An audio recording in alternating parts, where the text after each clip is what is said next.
Good evening. Good evening. I apologize for the delay, but I promise you it was for the best of reasons. I am Michelle with Yes Michelle Crochets, and this is our Stitch Circle Part 2. Now, I'm going to fix a few things on the screen because I see things I shouldn't have to see. And yes, yours truly forgot to hit her notification block. So let's do that because we don't need to be disturbed. This is our time, just you and I. And I want to first stop and take a moment to say thank you, Lady Elaine, for being here. Thank you, Kitty. Uh, you guys, I appreciate you. And those of you who are either silently enjoying this or will see this on a replay, thank you for being here as well. This is my attempt to get back on track with some projects that need to be done. Tonight, I am going to be focusing on finishing up a donation blanket. Hello, Ruth. Welcome in. Thank you for being here. But oh my gracious, when I tell you, you have no idea what it feels like seconds before we hit go live as content creators. Sometimes there is insanity and chaos and mayhem. And then I remember I get to hang out with my friends and everything calms. Let me pick us some good music so we can hook to it. Hey, Jerry, welcome back, welcome in, and hello to one and all. Thank you. You guys are your own rhythm of music for me, and I love music. So, thank you. Oh, gracious goodness. Because silence will never do. Hey, Sugar Diamond. Hey, Kim. Twice in a row, I am a lucky lady. Thank you for being here. Oh, mercy, mercy.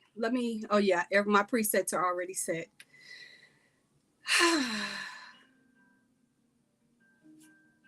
Thank goodness for good music. Thank goodness for good music. Off to the hammock. Enjoy. Excuse me, my sinuses have been running rampant. One of the fun things about summer is the weather is so much better than winter. One of the horrible things is sinuses. So I have trivia questions close by. I really need to lock in on my stitches. So if you guys would do me a favor, let me know what you're sipping on and what your focus for tonight is. Are you just here with me to enjoy some time and reasonably good company? Or, excuse me, are you also project focused as well? Yes, exactly. We're all in need of some crochet time. Cherry just said she's on her way to the hammock as well. Okay, very good. Ruth, that'll keep your hands busy. And that's fine. Like I said, this is a focused and targeted time. For those of you who are new, have never seen me before, know two things about me. I am a serial talker, an absolute nerd, and I'm adamant about setting a room and an environment of fun, learning, engagement, love. But one rule I do have: we don't talk about other content creators in any way, whether we are the content creator or not. This space is about community, but that community includes recognizing this is just Michelle Crochets. So we don't talk about other channels here for any reason, even if it's somebody you know that I love. Does not matter. That's not what we do here. So I have to catch you up on where I am with my progress. Okay. Hi, Erica. Thank you for making it back. Good to see you. Working on a couple of donation blankets, each with different weights, stitching between the two, and sipping on sparkling water. Well, I have a new cup of coffee close by. I'm about halfway done with that. And again, more protein because talking, it will drain me. And then I, of course, have another cup of water ready to go. Thank you, Lady Elaine. Gentle reminder, this is a space free of politics, religion, or other content creators' content. Absolutely. Very well said. Far better than I would have said it. But this is where we are with the blanket that I'm working on. I feel better. I'm telling you, it was chaotic. But I am happy to be here. Griselle, yay! Hi, sweetie. I am so glad to see you. You were on my mind this morning, and I was thinking and hoping that all was well. There are plenty of people who we get to hang out with at different parts through the week, and it's always wonderful when we see their names, and your name is on that list of people I'm always thrilled to see. So there is that. Okay. And woo, the chat is chatting and I'm getting lost. Oh, thank you, Ruth. Thank you so, so much. Lady Elaine is like, yes. Today we're doing some red, some white, and a little blue. Welcome in, everyone. Hello, Hoot. Hi, Julie. Julie, hi. Welcome in. Thank you for being here with us. I am going to, as I try to remember, to remind you as well. One, please do me a favor and hit like as you enter the chat. I did not set up all the things I normally do with like the scrolling bar at the bottom or the color behind my name. Hopefully you can see it and all makes sense. But at the end of the day, I'm just glad to be here and hang out with you guys. And no, I don't know how long we will be here tonight. Hey, Amelia, welcome in. Thank you for being here tonight. Julie, my pleasure. Sincerely, my pleasure. But I don't know how long we're going to be here tonight. I've got work I need to do, and you guys probably do too. So I am thrilled to get to spend this time in this space. But for just a moment, if you will indulge me, I have to turn this fan on because your girl is hot. When I say I just jumped in this seat a few moments ago, I just jumped here. I was literally everywhere else before, and this will only be for a few minutes. I know it makes things loud, but if the host is hot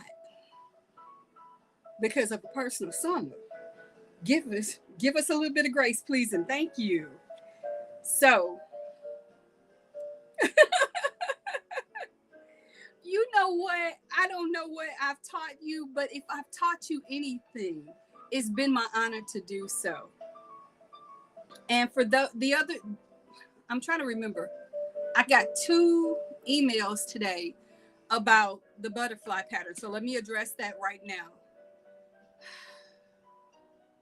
I'm working on it.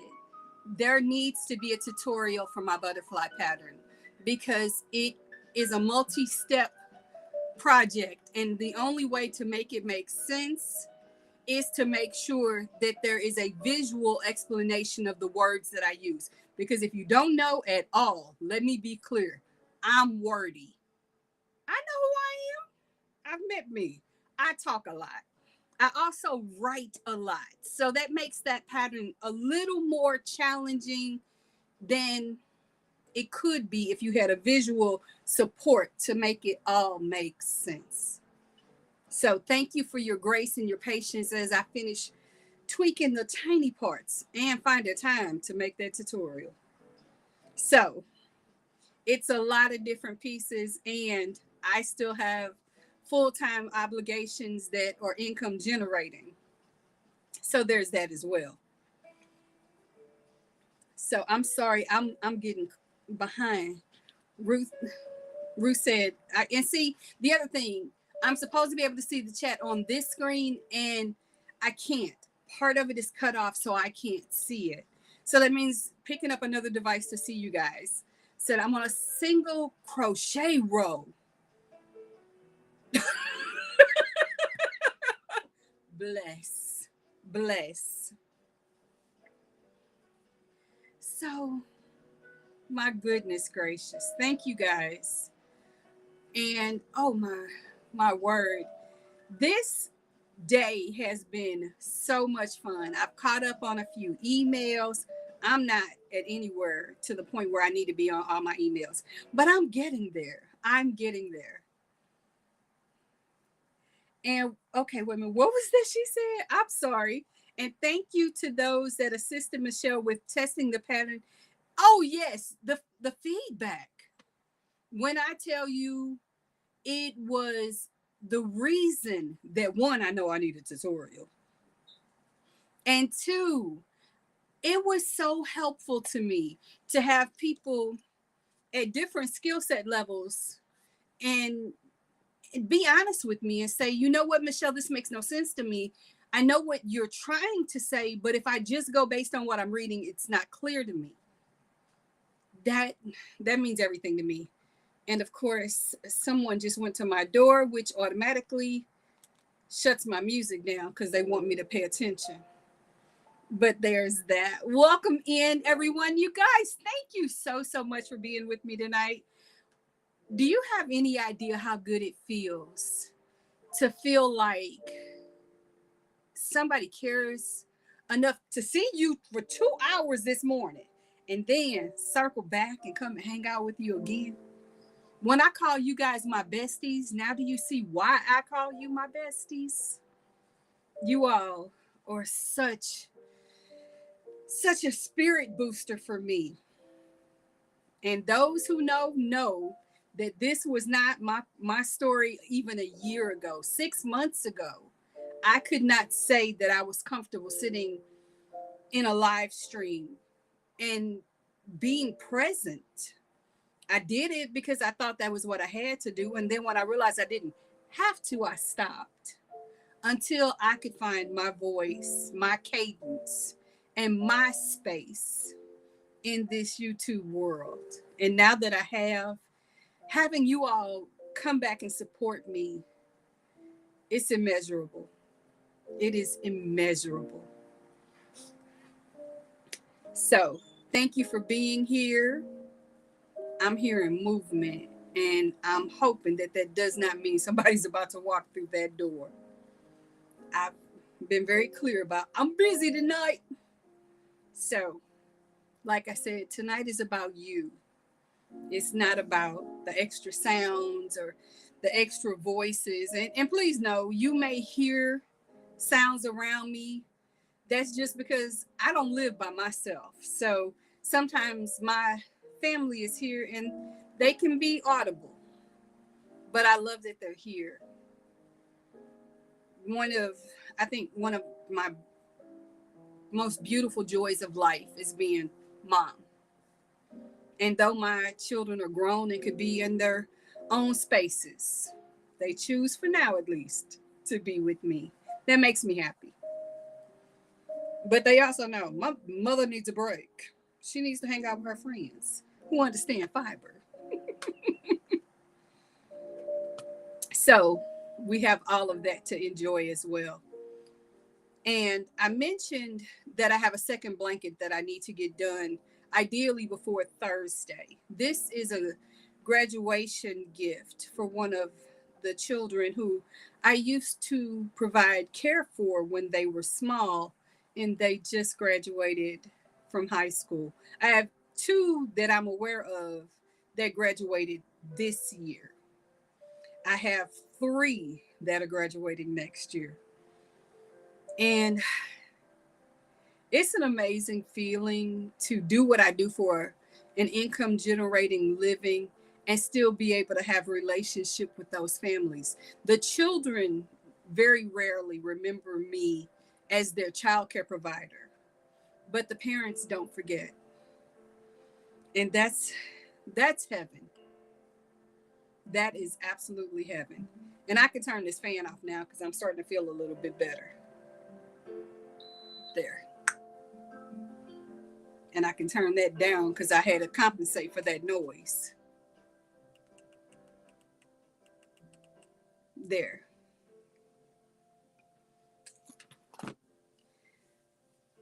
Oof. Now, if you guys would prefer a different music, do me a favor in the chat.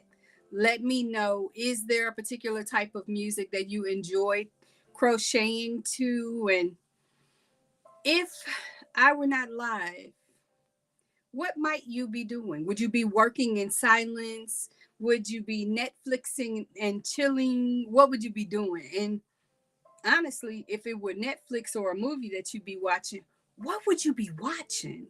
I need some good inspiration because after we finish, I am going to grab a shower and get back to crochet.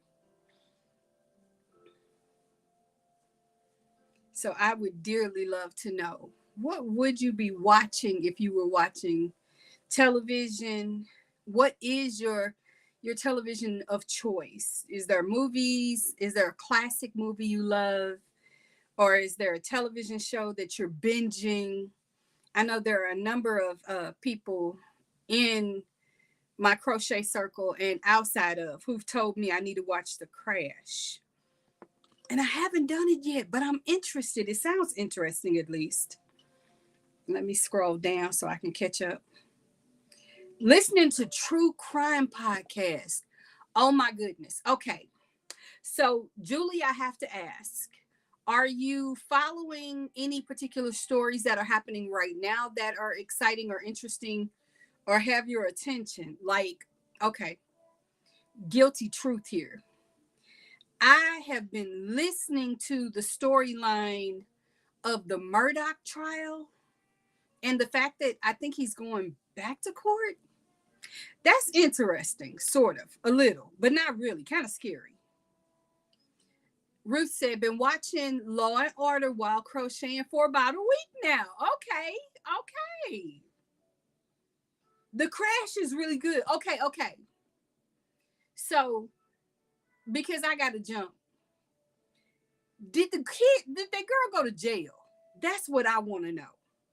Because from what I've learned about it, and I only this week learned that she survived the crash. I didn't know whether she was a survivor or she was just the focal point of the story. I learned so much. So Dish, tell me, I want to know. Did she go to jail? And Cherry, Cherry said, I can't even be quiet on this one, Michelle. Yeah, they threw out his conviction. It's crazy. And Cherry said, I watch a lot of episode 48 hours or Dateline. Kitty said, I'd probably find some house building video to watch. Woo! Yeah, I like that.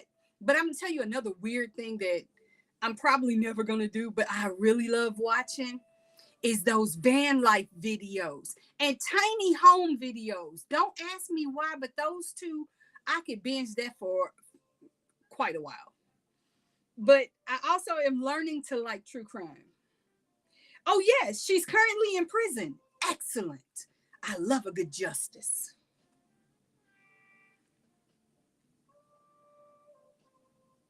Okay. Definitely. I agree in the sense that he will be, retried. But I hear that one of the people who had some kind of influence over the jury, or the reason he's getting a retrial. And once again, somebody came to the door. This is the love-hate relationship I have with my Ring doorbell. I absolutely know when someone comes to the door. I absolutely hate that it interrupts my music. Yes. And see, I haven't watched Dateline in forever. But I have to admit, the predominance of my watch is going to be international television like BBC, Acorn. I forget the other one I have, BritBox. So yeah, those are my guilties. Yeah, the county clerk was the influence. Hey, Erica,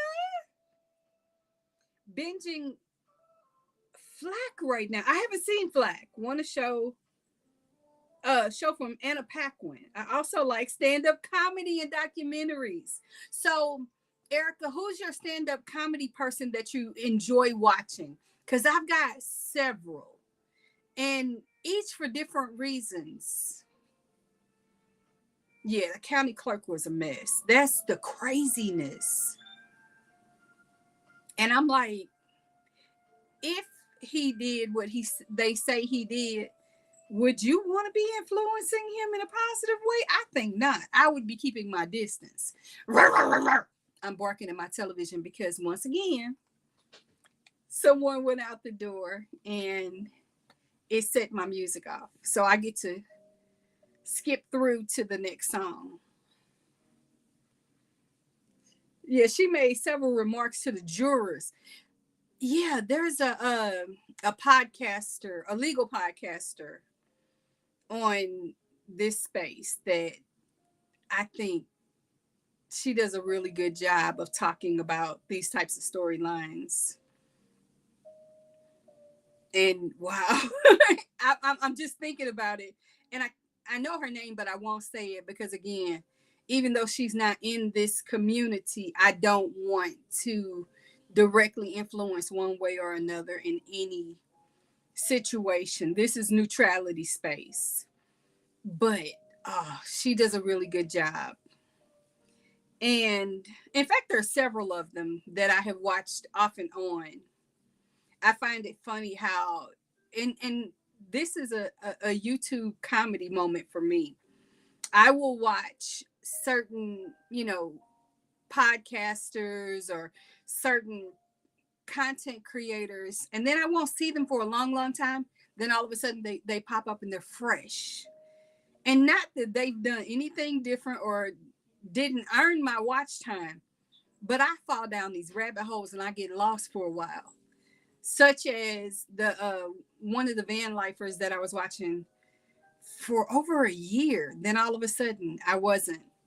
And out of nowhere, they popped back up on my feed and right back down the rabbit hole I went. And I love it. I absolutely love it. Because I'm of the age where when you watched television, you had seasons. Like now, I think the average television season is between 10 and 13 episodes. We used to get like 26 episodes a season. And if you didn't see it at the time it showed up, you didn't see it. So it made for great water cooler conversation. So that those types of things crack me up at how different we are today than we were when I was younger. One second, I gotta get this row done. I love how when you first start a project, it's new and it's fun and it's quick because it's just getting started. But then after you've been working on it for a minute, it takes more to get that single part that you do quickly done. That can wear you out. And I mentioned earlier this week, or I think earlier this week, that I had a plan for the blanket that I'll be gifting. And because of a change of timing and scheduling, I've pivoted on the project that I'm going to be gifting. So I have switched to a mile a minute project. Now, let me let you in on a little something about me. I love mile a minute projects. So I am hoping to find more projects to share with the community about mile a minute, because it's not just that traditional fan style V. And commercials. Well, commercials. Your girl is a rabbit for commercials. I love them. Love them. Hey, Nisi, welcome in. Welcome in. I still like commercials, but I was just saying, I guess a couple of weeks ago, one thing I find wild is the television that we grew up on. Its bread and butter was theme songs, and now we don't really get theme songs for television shows. Like the theme song used to be you could play the theme song on the radio and it would amplify what people watched because the theme song was so good. Not so much nowadays. Kind of sad. So, and everyone is speaking. I love that for us. Thank you all for being supportive of one another.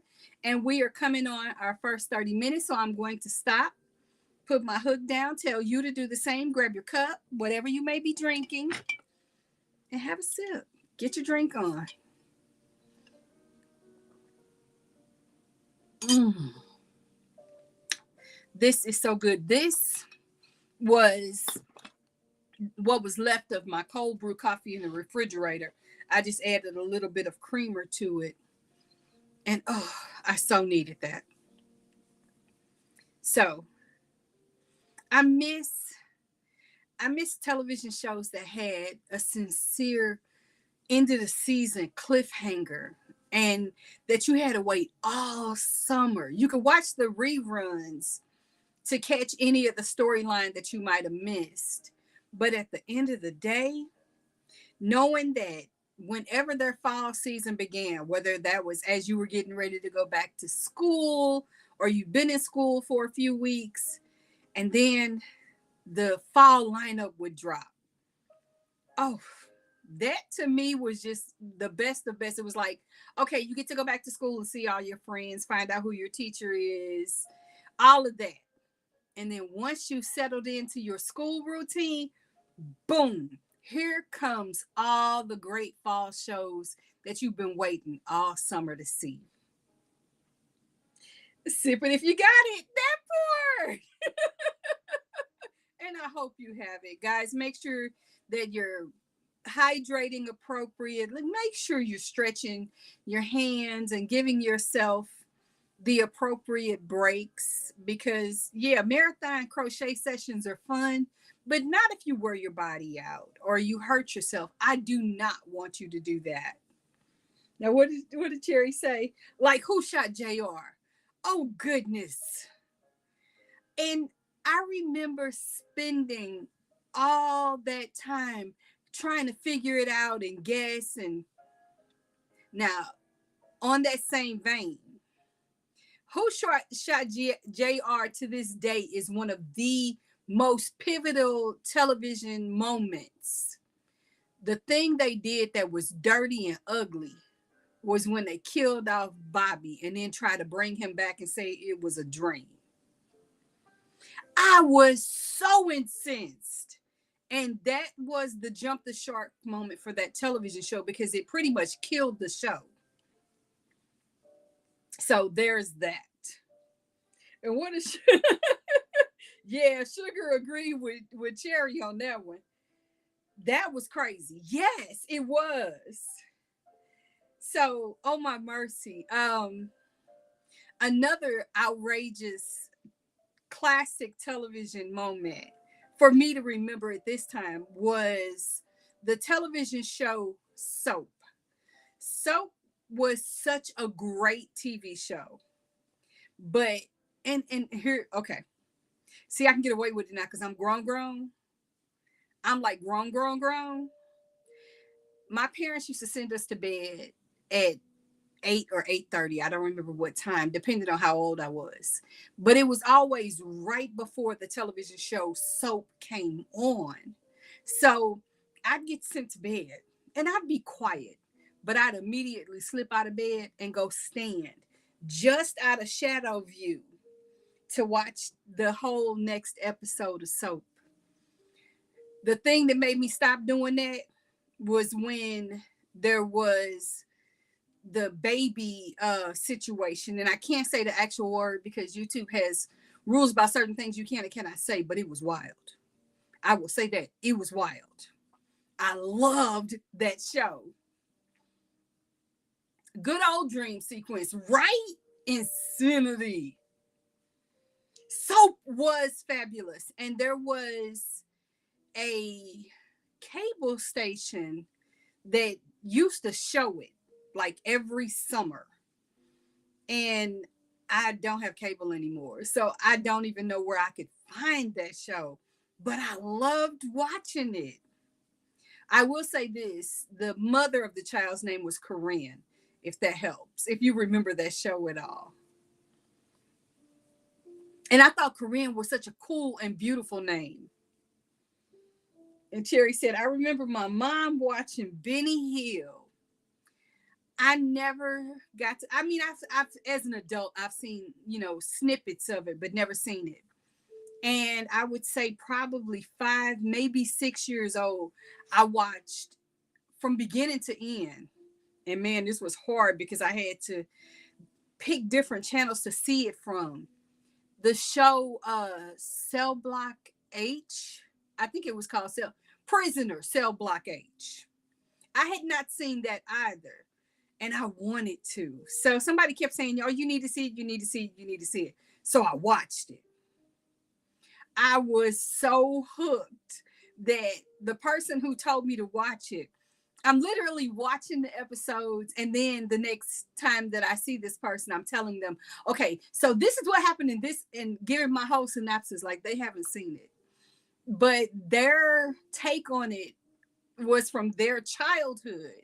So me sharing it as an adult was like, you know what? I didn't even think about that from that point. And it was a little bit hokey. It was kind of funny, and it was so good. It was so, so good. Okay, 1 second. My cue jumped back to the top, and we want to go to the bottom. And Julie said, the spinning of the wheel of The Price is Right. Yes. Bob Barker. Oh, my mercy. Was when I had to catch the bus for the afternoon kindergarten class. I remember only half day.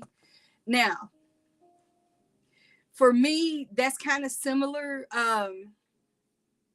We had the soap opera debacle and debate in our market, the television market that I lived in. I'm trying to remember. The Young and the Restless came on at 11. So from 11 to 12, we watched that. I just skipped a cue. I need to jump back one. We watched that from 11 to 12. 12 o'clock, we switched over to the NBC affiliate and watched the first 30 minutes of Days of Our Lives. And then she flipped to, it wasn't General Hospital, because General Hospital started at 2. There was All My Children. I think it was All My Children. We watched the last 30 minutes of that.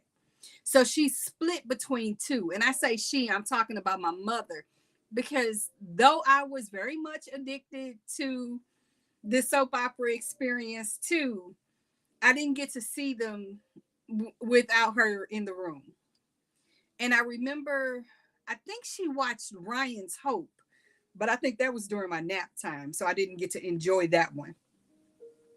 But somehow I got hooked on General Hospital.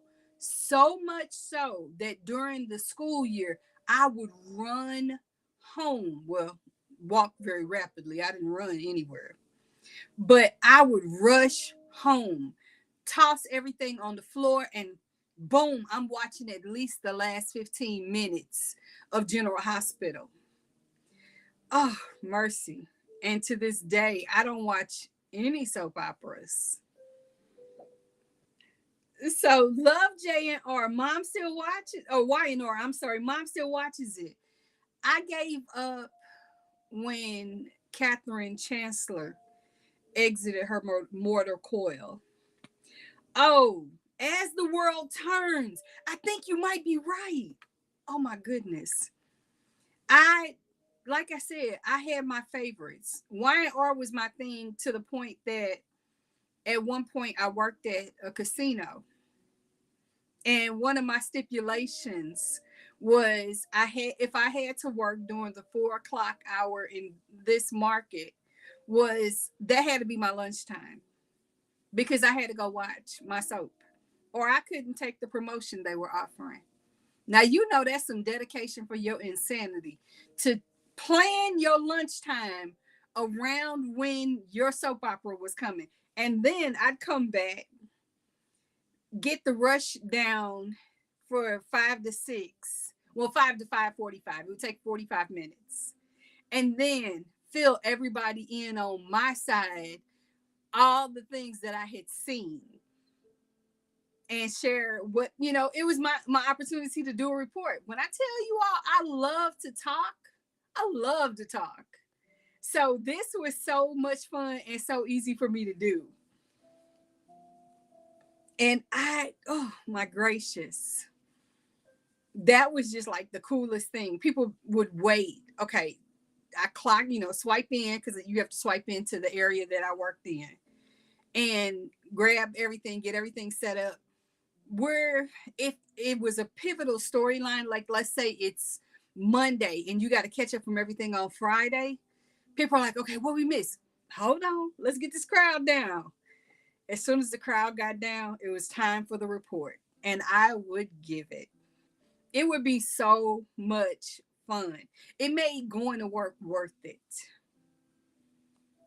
So, and then of course, as soon as I would get off work, go home, get my daughter settled, take a shower, and then I'd have my overnight clients for daycare. Oh, mercy. It's funny when I think about all of the different moving parts that were everyday life to me. And now things are so much more settled. I remember when I decided I wasn't going to work outside the home anymore, I thought, what am I going to do with myself? How am I going to occupy my time? I can't be still that long.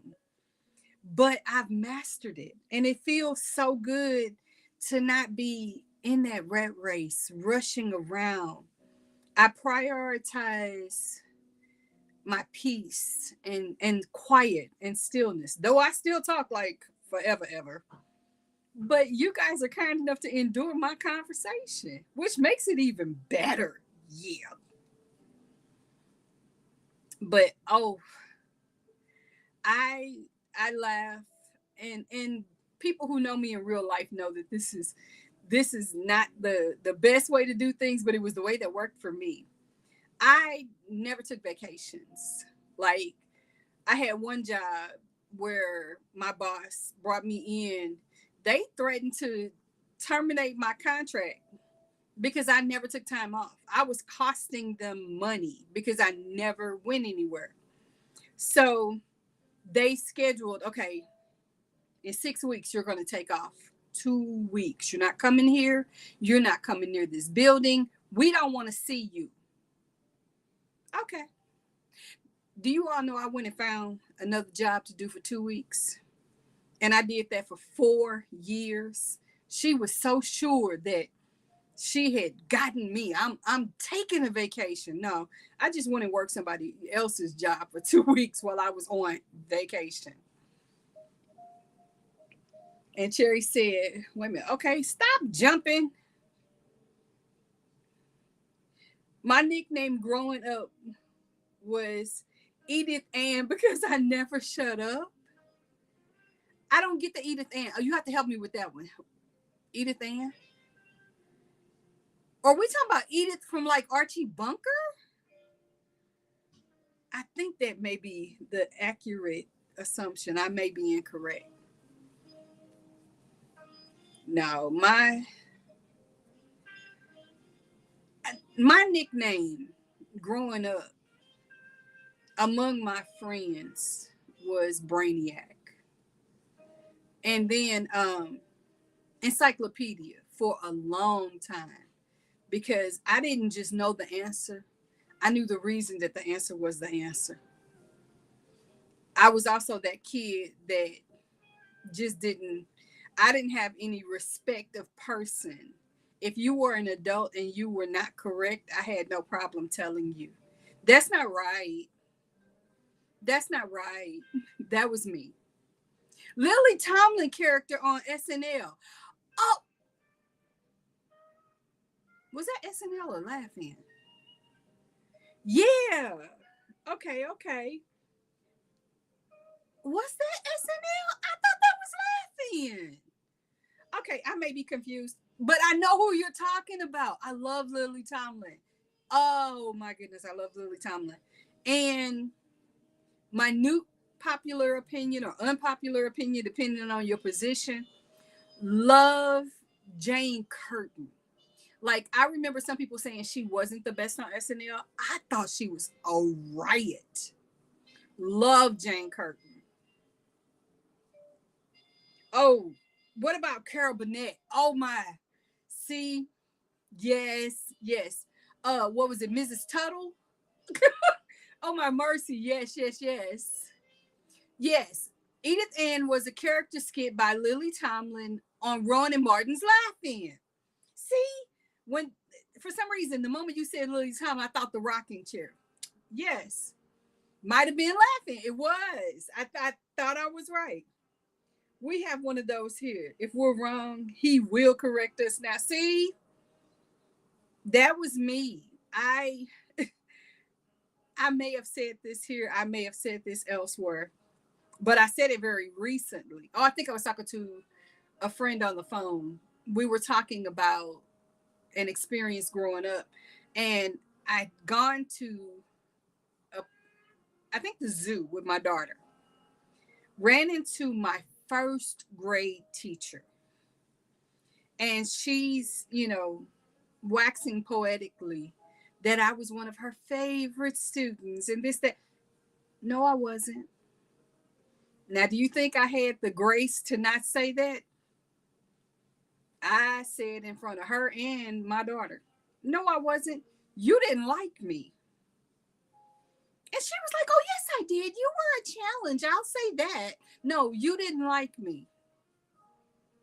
We stayed friends forever after.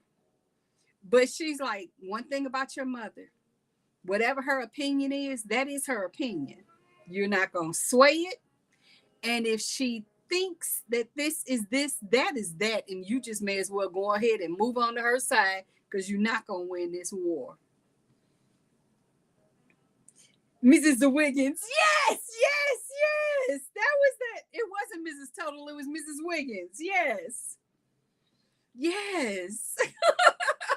uh, it wasn't Tim Conway. That was his name. That was the other character. Yes.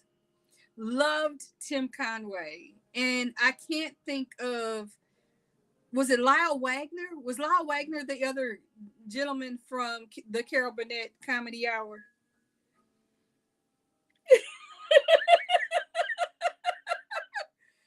You see the kind of rabbit holes we jump in over here? Just understand that the reason that I have the rules in place that I do is so that we can enjoy this kind of fun and shenanigans. Oh, by the way, if you haven't done so and you're just joining us or you've been here a while, no matter, do me a favor. If you haven't already hit like, please exit the chat for just a second and hit that like button for me. I greatly appreciate your support with that. And I thank you. But oh mercy, I loved Carol Burnett. And I'm trying to think, I didn't really enjoy Flip Wilson. But I remember we had a record player. My brother and I shared it. And we didn't have a very large residence, but we had enough space for us. We would go to the kitchen and take our record player and plug it up, and we would play my parents' albums. And now we did have to get approval for certain albums. You couldn't play those. Like my dad did not allow you to play his Harold Melvin and the Blue Notes albums because you will not scratch his music. But he did, because I was particularly careful, allow me to borrow his Stevie Wonder albums. And to this day, I am a huge Stevie Wonder fan. Like, oh, yes. Love Stevie Wonder. Wait a minute, what did Cherry say? Lyle Wagner was on there, but it was Harvey Korman that I'm thinking of. You're right. Harvey Korman and Tim.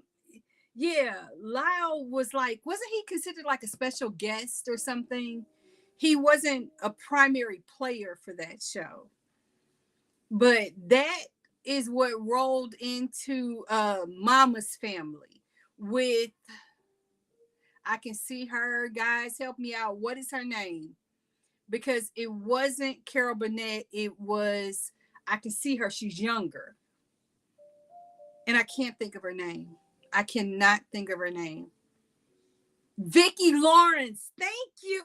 See, you guys. Yes, yes, yes. Thank you, Lady Elaine. See, my senioritis has sometimes kicked. So I could not think of her name. And yes, Stevie Wonder, Marvin Gaye, okay, not really. Loved the Spinners. Vicki Lawrence. Oh my goodness. So funny. So, and what I loved about all of those classic comedians was how they had natural timing, and sometimes they break the fourth wall, sometimes intentionally. Most times I think they were, even if they prepared those skits and they rehearsed them, it was those off the cuff movements, or you just ad-libbing at the moment of filming that just blew it out of the water and it became its own show. I loved that. That was gold for me. So yeah, oh my goodness. Comedians today have their own cadence, their own element of comedy, but then, oh my goodness. And that made me think of Robin Williams, who I thought was the coolest comedian, funny as all outdoors. I loved him when he was on Happy Days. I especially loved that he got his own spin-off show with Mark and Mindy. Dick Van Dyke, yes. Oh my goodness. Oh, such a great comedian. Scarlett O'Hara skit with the green curtains, right? That's when I think Carol Burnett, that's the very first thing that comes to my mind. It's not the end credit where she's cleaning up with the cartoon character in the mop bucket. It's not the opening sequences where you're wondering what is the outfit of the day and all of that. It's the curtains. Yes, Mark and Mindy was it. I loved that.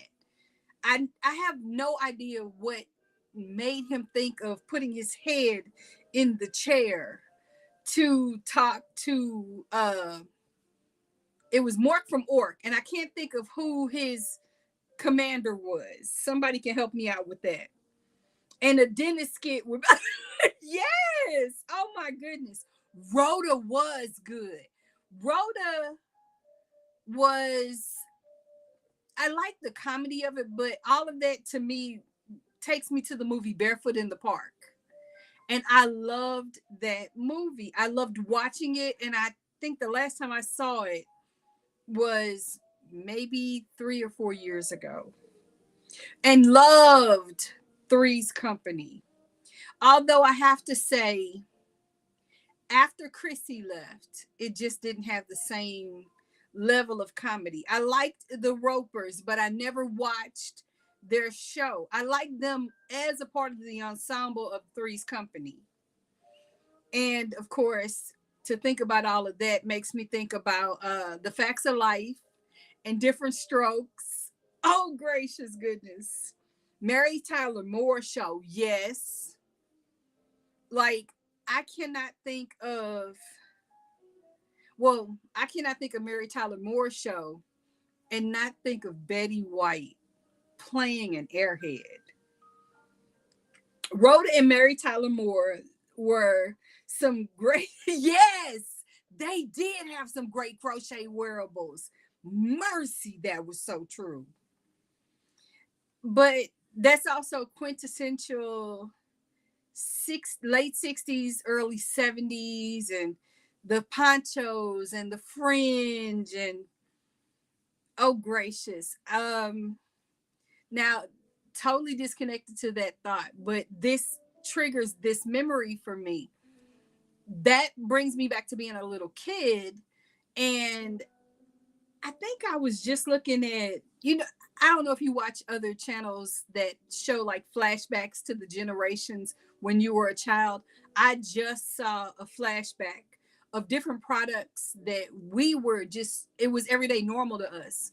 Like, I think it was deodorants and old personal products that no longer are used or maybe not even made anymore.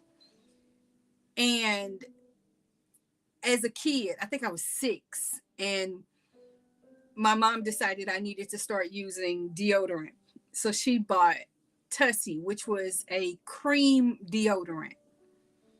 And from Tussie, I moved on to Tickle. And all I kept thinking was, who were the advertising people that decided to name this stuff? Talk about borderline crazy. Anyway, I used to know all of Flip Wilson's monologues. The only thing I remember about Flip Wilson was he was funny, but I didn't really resonate with his comedy. Now Sanford and Son, oh, I'm there. I'm there. The peace and love era predates me ever so slightly. Ever so slightly. I am Gen X. See, yes, yes. And Tussie never stuck around in our house very long because it was an entry deodorant. And it did not hold and sustain as an antiperspirant. So whether it was for me or my brother, we didn't use it very long. And by the time my youngest brother comes along, we didn't use it for him at all.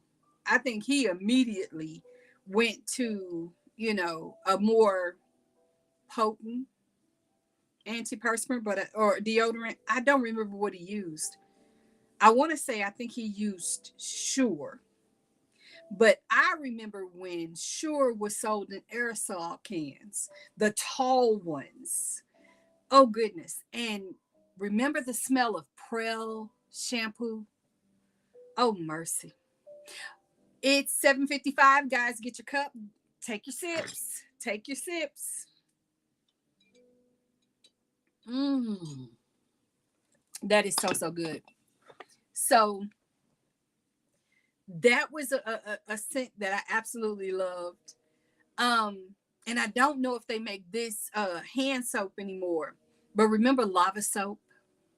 I remember that, and I remember Irish Spring bar soap, and the man in the Celtic sweater. Like, I desperately wanted one of those Irish sweaters. Little did I know, most of them were made out of wool, and yours truly couldn't have had one and enjoyed it. I would have had a problem. But oh my goodness, they were so, so beautiful. And he was a handsome man. And what was the fragrance that all the men wore? It wasn't Brute. It was in the white bottle with the boat. Um when did the left guard take his post at the palace? I have no idea what that means. I'm so confused.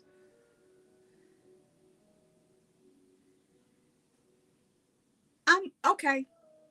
I'm gonna let that one roll because I'm confusion, which isn't hard. You guys know it's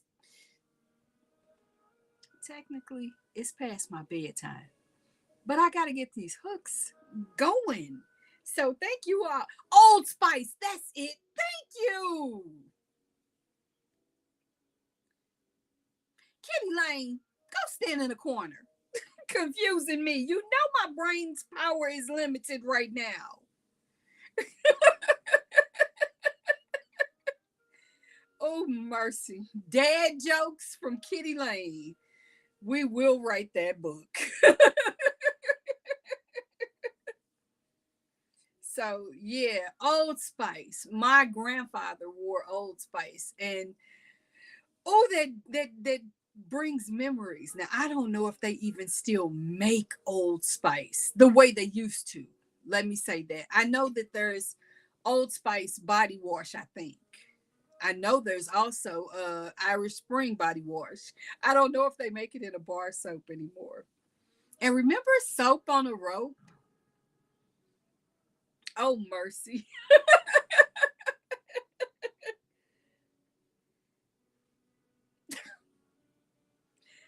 See, mercy. For those of you who don't know, Kitty and I will spar and bar at one another on a regular. It's who we are and what we do. But I also want to be clear that I would not say what I say if I did not know her. And she did not know me. My dad always wore Old Spice. Okay, see that smell. Old Spice commercials and the fisherman's sweater. Oh goodness, see? And yup, Avon. Oh, Avon. Mm, Avon had this fragrance. I want to say it was white Hawaiian ginger. Goodness. Like, I remember that fragrance. Oh, so good. So good. It is always out of love. I don't do things to be venomous or spiteful. I am, now I'm very clear. I set a tone and I intend to retain that. But I share in love. I will share lovingly, redirecting if necessary, but always in love. Because that just, oh, why be ugly? Especially when that's just not, there's enough of that. You don't, there's enough unkindness in this world. I'm not going to contribute to that. I don't, I just won't. I'd rather be quiet. And as you can tell, I don't know how to be quiet. So I'm going to be kind. Wait a minute. What did Kitty say? I stopped selling Avon when Haku came out. I don't remember Haku. I want to say there was a 90s. Okay, wait a minute. Cherry said the cologne that Avon sold that came in the bottle that looked like the old car. Okay, I missed that one. Didn't know it. And Odyssey? Okay, I don't remember Odyssey. How is that possible? I remember, was it Imani? Was that what it was called? I think there was a fragrance called Imani. But, and I remember not liking it. I remember that. But there was, Avon had a fragrance called Moonlight Lace.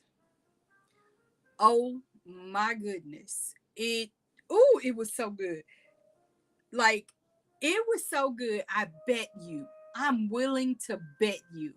And if I can find it and I still have it, I will, the next time we are in a live stream, I'm trying to think.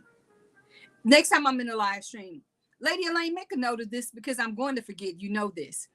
I will make sure if I still have some of that, I will bring the bottle to show on a live stream.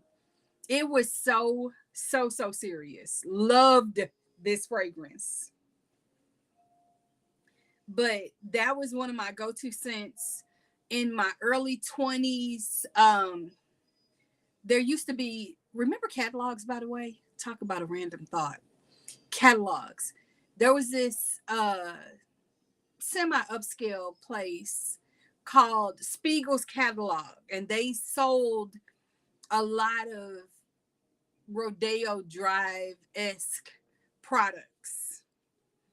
So thank you, because you know I'm gonna forget, but I want to remember. Wait a minute, 1, 2, 3, 4. So there was this scent called Fred Heyman 273, and 273 was the address of the Fred Heyman store. And the first time I encountered this scent was in a Spiegel's catalog that my aunt had on the dining room table. I smelled it and was like, I must have this. I want to say a bottle of Fred Heyman 273 at that time was $85 for a 1.7 ounce. And Mari, yeah, see, hey, welcome in and welcome back. Swiss Colony catalog. Isn't that the cheese catalog? Correct me if I'm wrong. Cherry, help me out with that. Yes.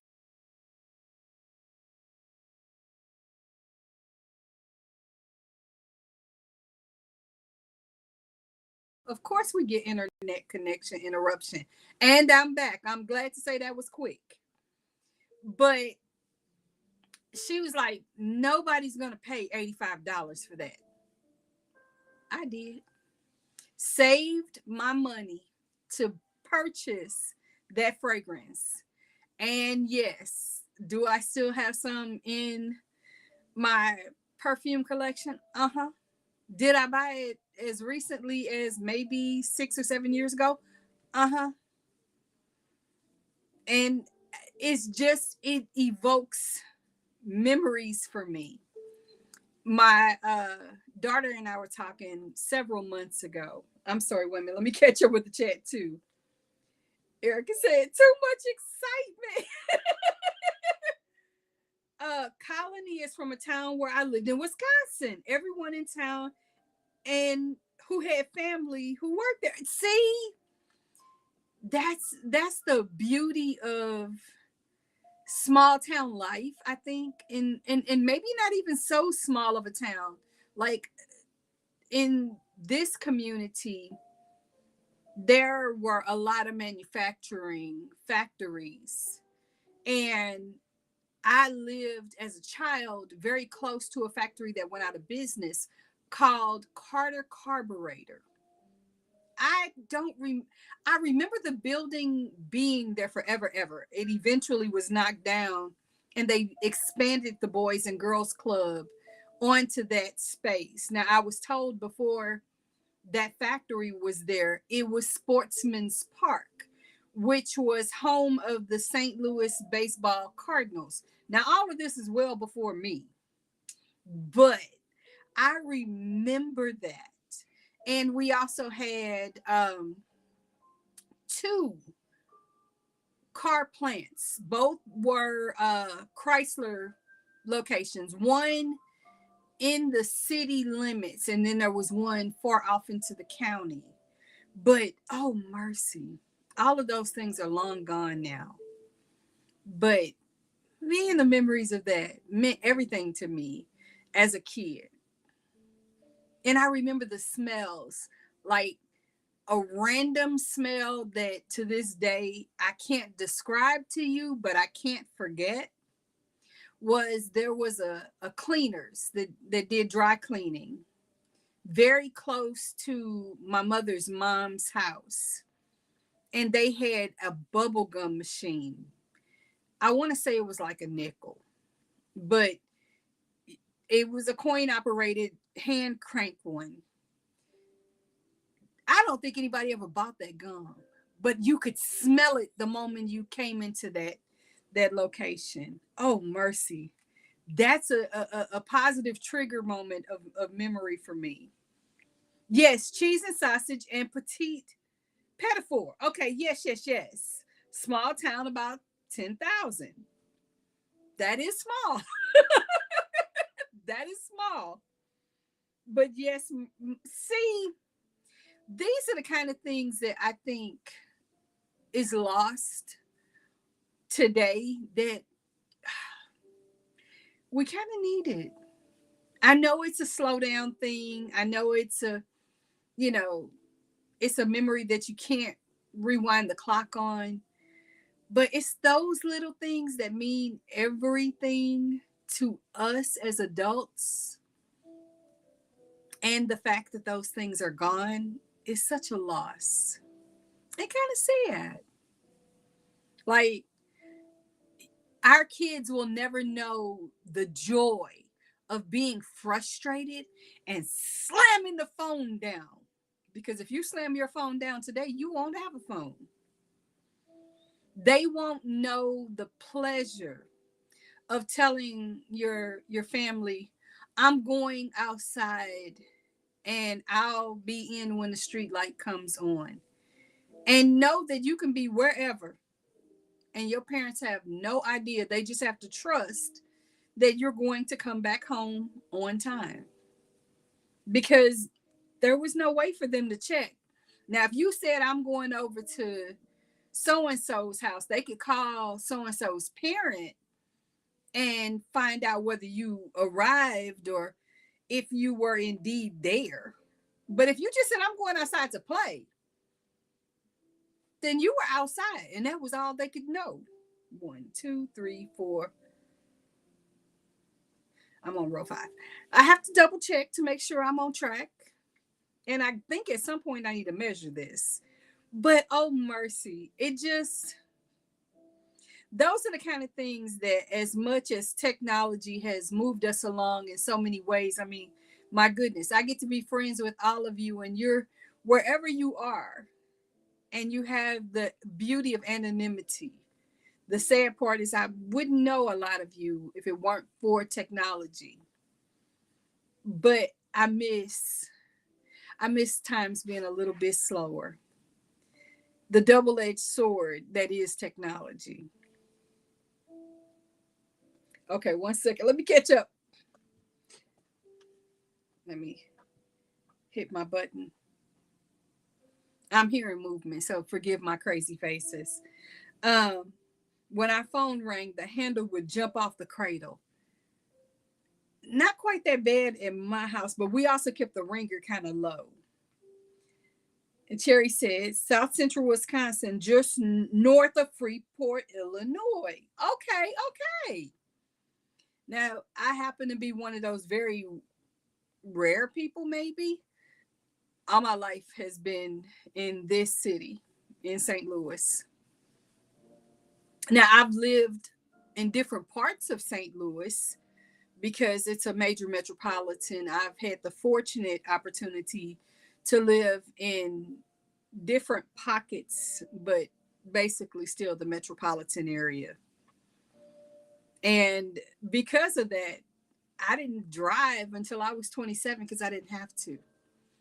The public transit, for the most part, was reliable enough that anywhere I wanted to go, I could get to via public transportation. And now, again, control freak.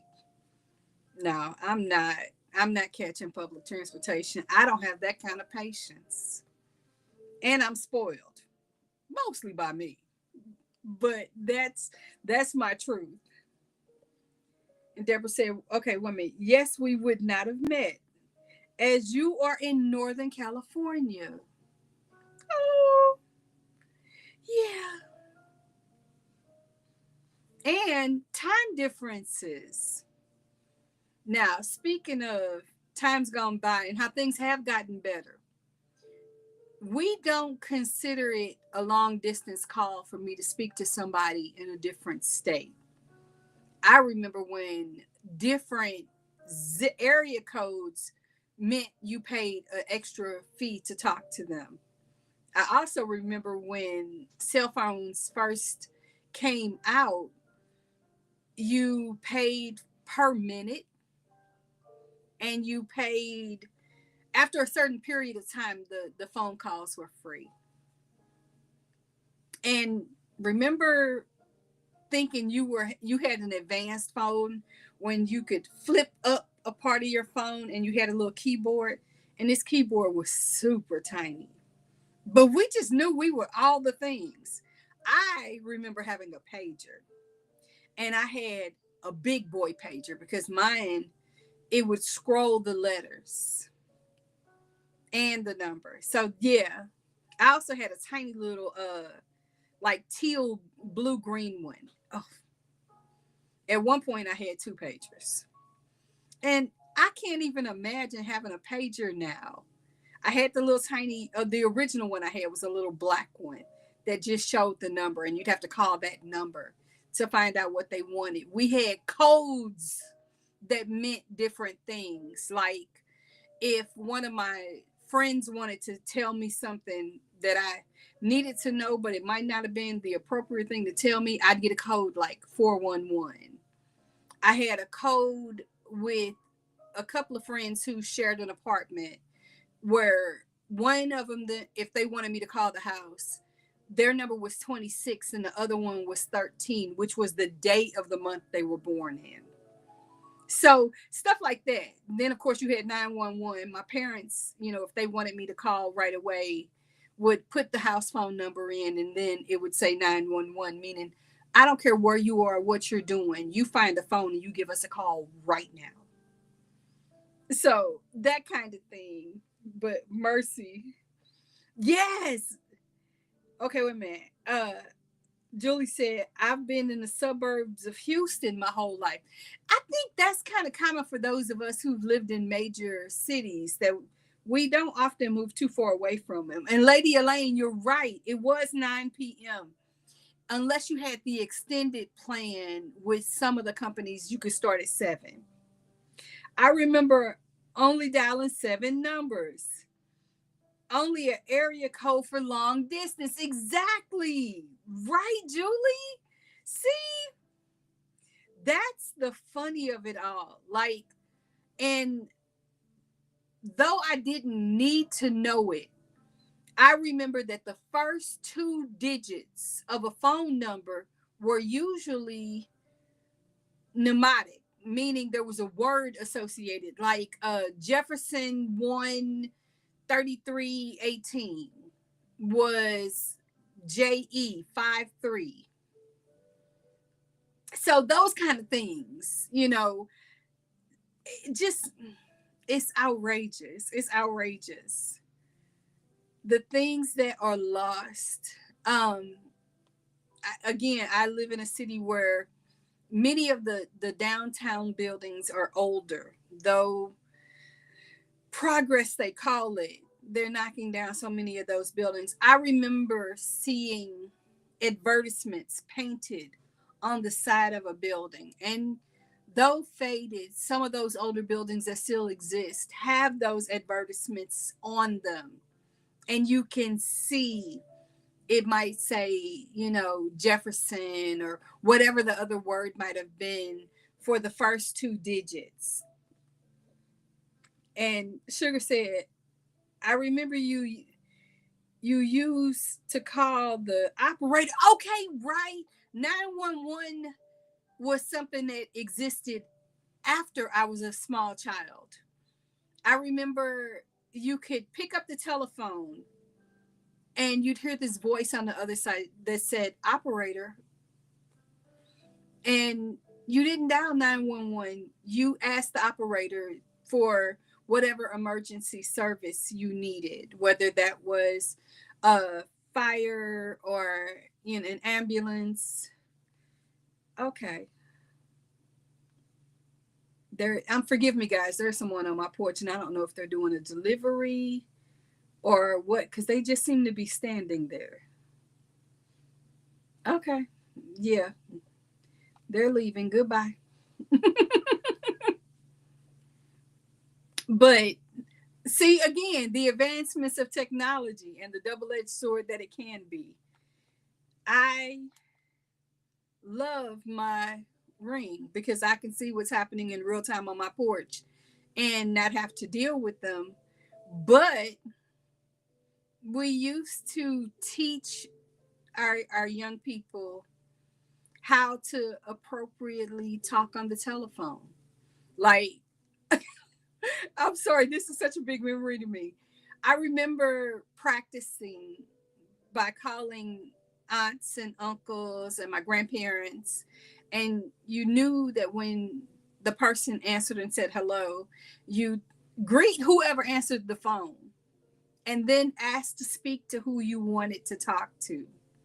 Now we are so compartmentalized and individualized that our young children have phones as early as 6, 7, and sometimes 8 at the latest.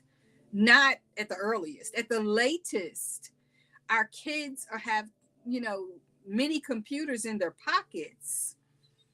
But learning how to appropriately use the phone, how to appropriately put an address on a letter, how to write a check, how to balance a checkbook. All of those are things that we learned in school that these kids just don't know. Wait a minute. I just saw a number in the chat. Sugar said 411, calling for time and temperature, or calling to find out what the times were for the movies. Remember that? Oh, mercy. Yellow pages and white pages. And this was the booster seat for the small children for dinner time. If you didn't quite fit the height of the dining room table, they would tell you to grab the yellow pages and put it in the chair to lift the child up. Oh. Remember restaurants that no longer exist now? Like, we have Burger King now. We call it BK. KFC was known as Kentucky Fried Chicken, not KFC. But I remember Burger Chef. And I don't know how many people remember that. But I remember Burger Chef. I liked Burger Chef more than I liked Burger King. So, yeah, just things that as you travel down that memory, you can't help, my cheeks hurt from smiling, thinking about the things that have gone and are no more. And let's see what Deborah said. I remember we greeted all adults by Mr. or Mrs. or Miss. Ms. Yes, Cherry. Burger Chef and Jeff. Absolutely. Sizzlers.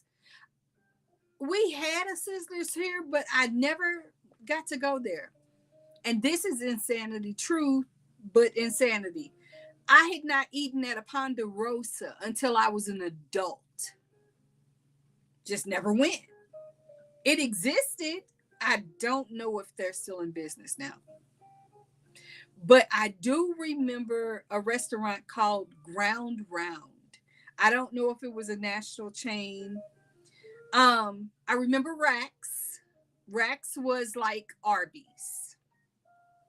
But I remember one of their advertisements was, "I'd rather Rax, wouldn't you?" That was their pushback to Arby's. And I don't know if it still exists, but there was a very, very old Arby's restaurant in Midtown St. Louis, to the point that it had like one of the original signages right as you came into the parking lot. 1 second. I'm sorry. Tad Steakhouse. No, we didn't have a Tad here in St. Louis. Hello, welcome in, pals. Good to see you this evening. I am so glad to see you tonight. Okay, Deborah said, I remember it was a big treat to eat dinner in front of the TV. It was only for big events like when we had the landing on the moon. That was before me. But I remember when TV dinners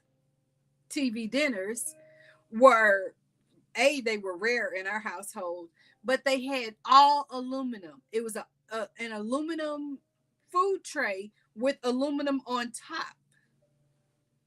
And that you put it in the oven and you cook it for whatever amount of time you had to cook it for. But there was always a dessert in the middle, usually a brownie, unless it was that weird, I called it apple mistake.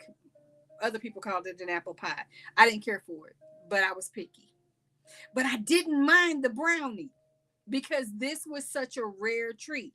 And I could never figure out why the potatoes reminded me of mushed paper. So now here's another thought that, as we're talking about bizarre things that just cross your mind. Remember taking, I forget what you call them, the brayers and the, was it linoleum? Those little pads. And you'd have those little cutters that you'd cut these different motifs in, and then you'd roll the ink paint on it, press it on paper, and make the different pictures. This was like the big thing to do in art class. And so much fun. And now, out of an abundance of safety and precaution, kids don't learn that skill anymore. I don't know if they do paper mache anymore, but paper mache was a big thing. I remember dioramas. Dioramas were big as a student. That I don't think they do that anymore either. So yeah. Cherry said, cranberry compote in the turkey dinner. Yes. Oh, mercy. I didn't really like the turkey dinner. I always felt like it tasted weird. So I never ate that. And I'm trying to remember, what was the other one that there was another fast meal that we never did. Never did that in school. Never did it in school. Okay. See, this is just the differences of sometimes location. Like different school districts did different things. I remember, now mind you, again, I grew up in the city of St. Louis, so all of our buildings were older. We didn't have air conditioning. I remember going to a different school district as a part of a school exchange program in maybe third or fourth grade and seeing this. It was almost like a sci-fi experience to go to this different school where the floors were carpeted, the desks were individual, like the desk part, it honestly looked like a television tray to me, and a chair that you could scoot up and pull away from the desk. Futuristic. The only place in our school that had carpeting was the principal's office and the library.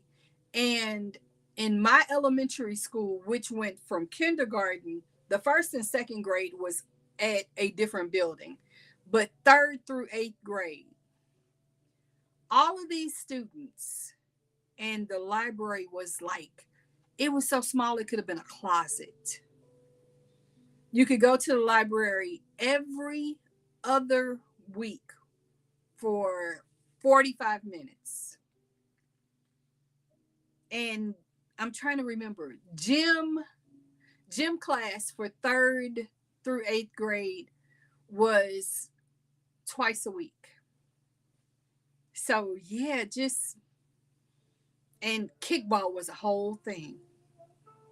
Our lunchroom, we had these long tables that the way it folded up, you'd pull them out of the wall, because this particular lunchroom doubled as a secondary gym.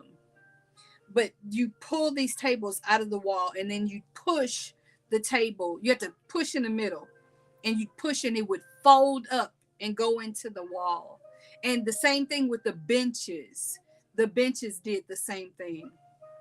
This is an experience these children have no idea about. So that, and this particular school was one of the more modern schools in our district. Like, I want to say this was a 1950s or a 1960s build. Other school buildings dated back to the early 1900s. And some even before that, some as early as the 1800s. And Kitty said, seventh graduation gym was every other week for us. Okay. Seventh through graduation, every other week. Oh no. By the time I got to high school, gym was every day. But you only had to take it for 1 year. And if you took it more than that, that was probably because you had a athletic focus. Like I didn't have an athletic focus, but I worked with the the phys ed department at one point. So I got to take weight training. Don't ask. It was weird. But it was fun. And I got to take, like, some students took swim for an entire year at their schools. It was a 10-week session when I was in high school. And nowadays, you don't have schools with swimming pools in them. Our school had one. And Cherry said the elementary and middle school my kids went to still had those lunchroom tables in the wall. Wow. Oh my goodness. Yeah, those tables were so much fun. I remember that you cleaned off your own spot for the most part. But the rule was the way those tables were wiped down at the end of a lunch session was they took the long towel. One person held one end of the towel, one person held the other end, and they started the wall and they would pull the towel across the table, and everything that was left on the table went into the trash can. There was a trash can at the end of every one of those tables. So, wild memories. Guys, it is 30 minutes into the hour. I am going to flip from drinking my coffee and go to my water, but it is time to have your sip. So, sip them if you got them. Mm. Oh, goodness. So, yeah. And Kitty added, I was the most athletic senior girl. Band, cheerleader, softball, basketball, track, and field, and football. Okay. I was the most talkative. Honestly, in our school's yearbook, we had a superlative section for seniors. I was most talkative. I was also most likely to do something that I can't say on YouTube, but it included hiding a physical form. You can insert your thought as to what it might have been, but not in the chat because they'll hold that comment too. So please don't. But yeah, um, one of my friends said most likely to work for the FBI. There was a running joke throughout my entire high school experience that I was an undercover agent for our local police department. I was not. They were sure there was no way I was my age. I was an adult pretending I was not. I just happened to be mature for my age. In middle school, I skipped PE. I wish I could have. I didn't. Lady Elaine is laughing at me. I was the friendliest. Definitely not athletic.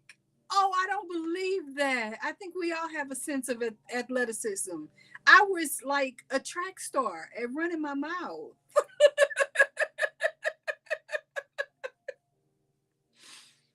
But no, I was not the athletic person. I was most likely to not run my freshman year.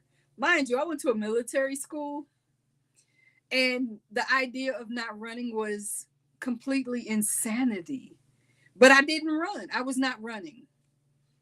My gym teacher said, "Oh, you're going to run today. Have you seen me?" I wasn't running then either. So he said, "I'm going to call your mother." I gave him the telephone number. Like, go ahead. You're not going to win. You're going to get an F. I'm not afraid. My other grades will balance out that one grade. We'll be okay. And Erica said, "Any excuse to get out of PE, LOL." I would go. I just didn't necessarily agree to be sweaty. Ew. Cherry said, I took swimming in high school to get out of gym class. No, swimming was a part of it, but in my school, since our military school was predicated on the Navy, all of the students at our school had to take swimming. Now, whether you learned, that was a whole other conversation. My version of athletics was tug of war on field day. Yes, tug of war and Red Rover.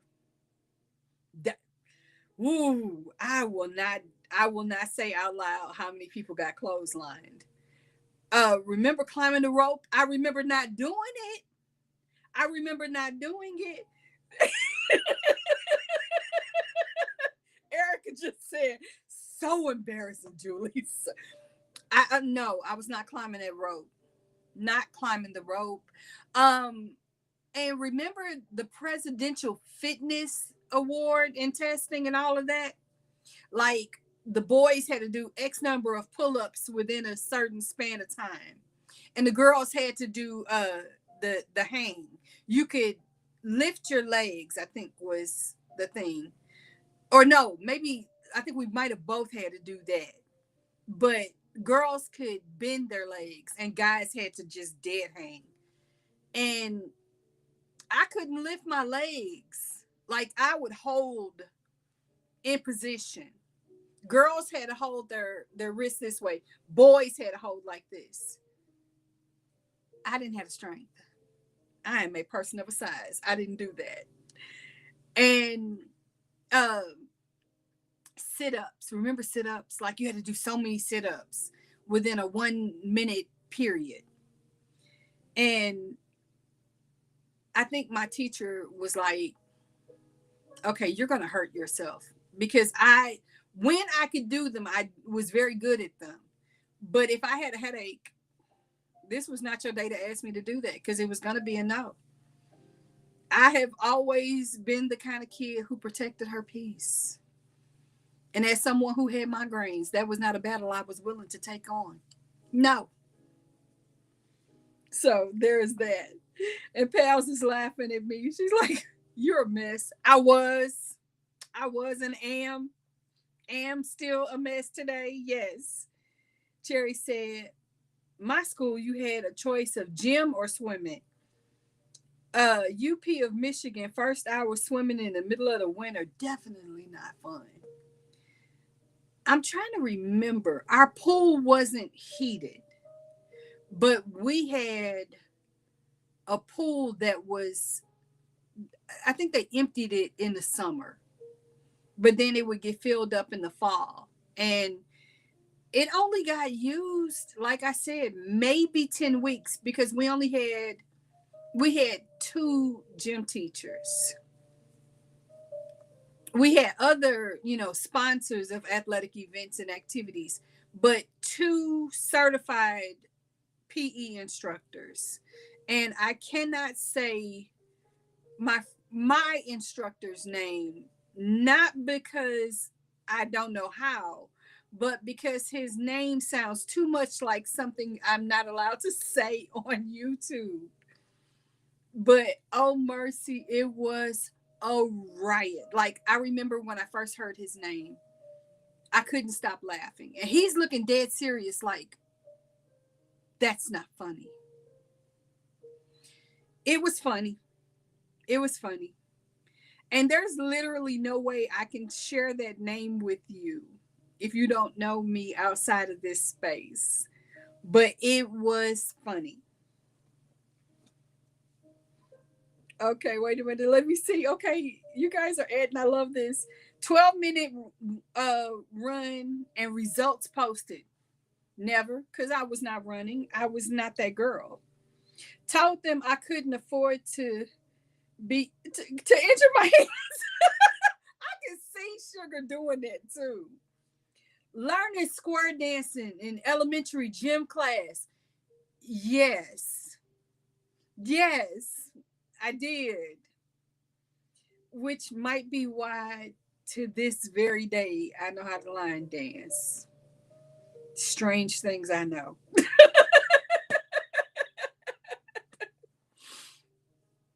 Oh my goodness. Now here's a question. How many of you remember gym suits for girls? Like the full one piece unit. And if you had them, did you own one or two? And what color was yours? That talk about a question. There's your question. I want to know that because we definitely had them. And the at what grade level do you first remember PE being a part of the curriculum for your school? I remember the first year that PE was a part of the curriculum for me, but I want to know what you guys' answers are. And I don't know if we had our water break or drink break of choice, but if we didn't, this is a good time to take one. I need a sip. But this is what happens when you do all the talking.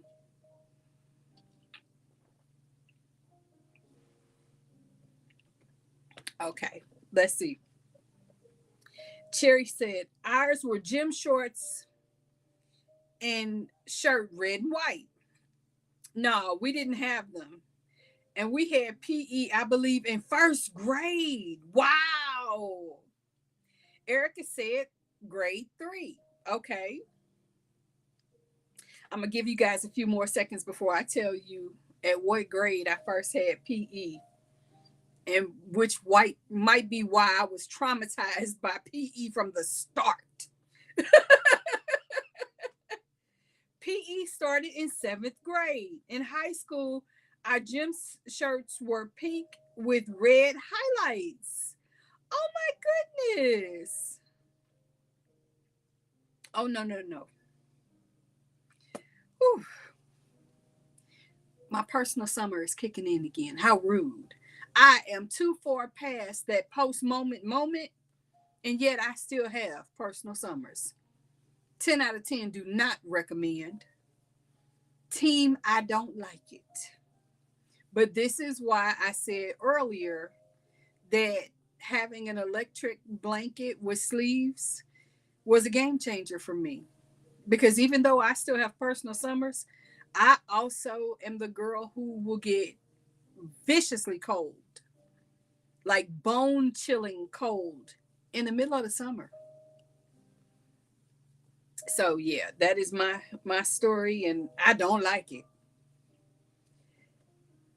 And Sugar said, nope, Catholic school.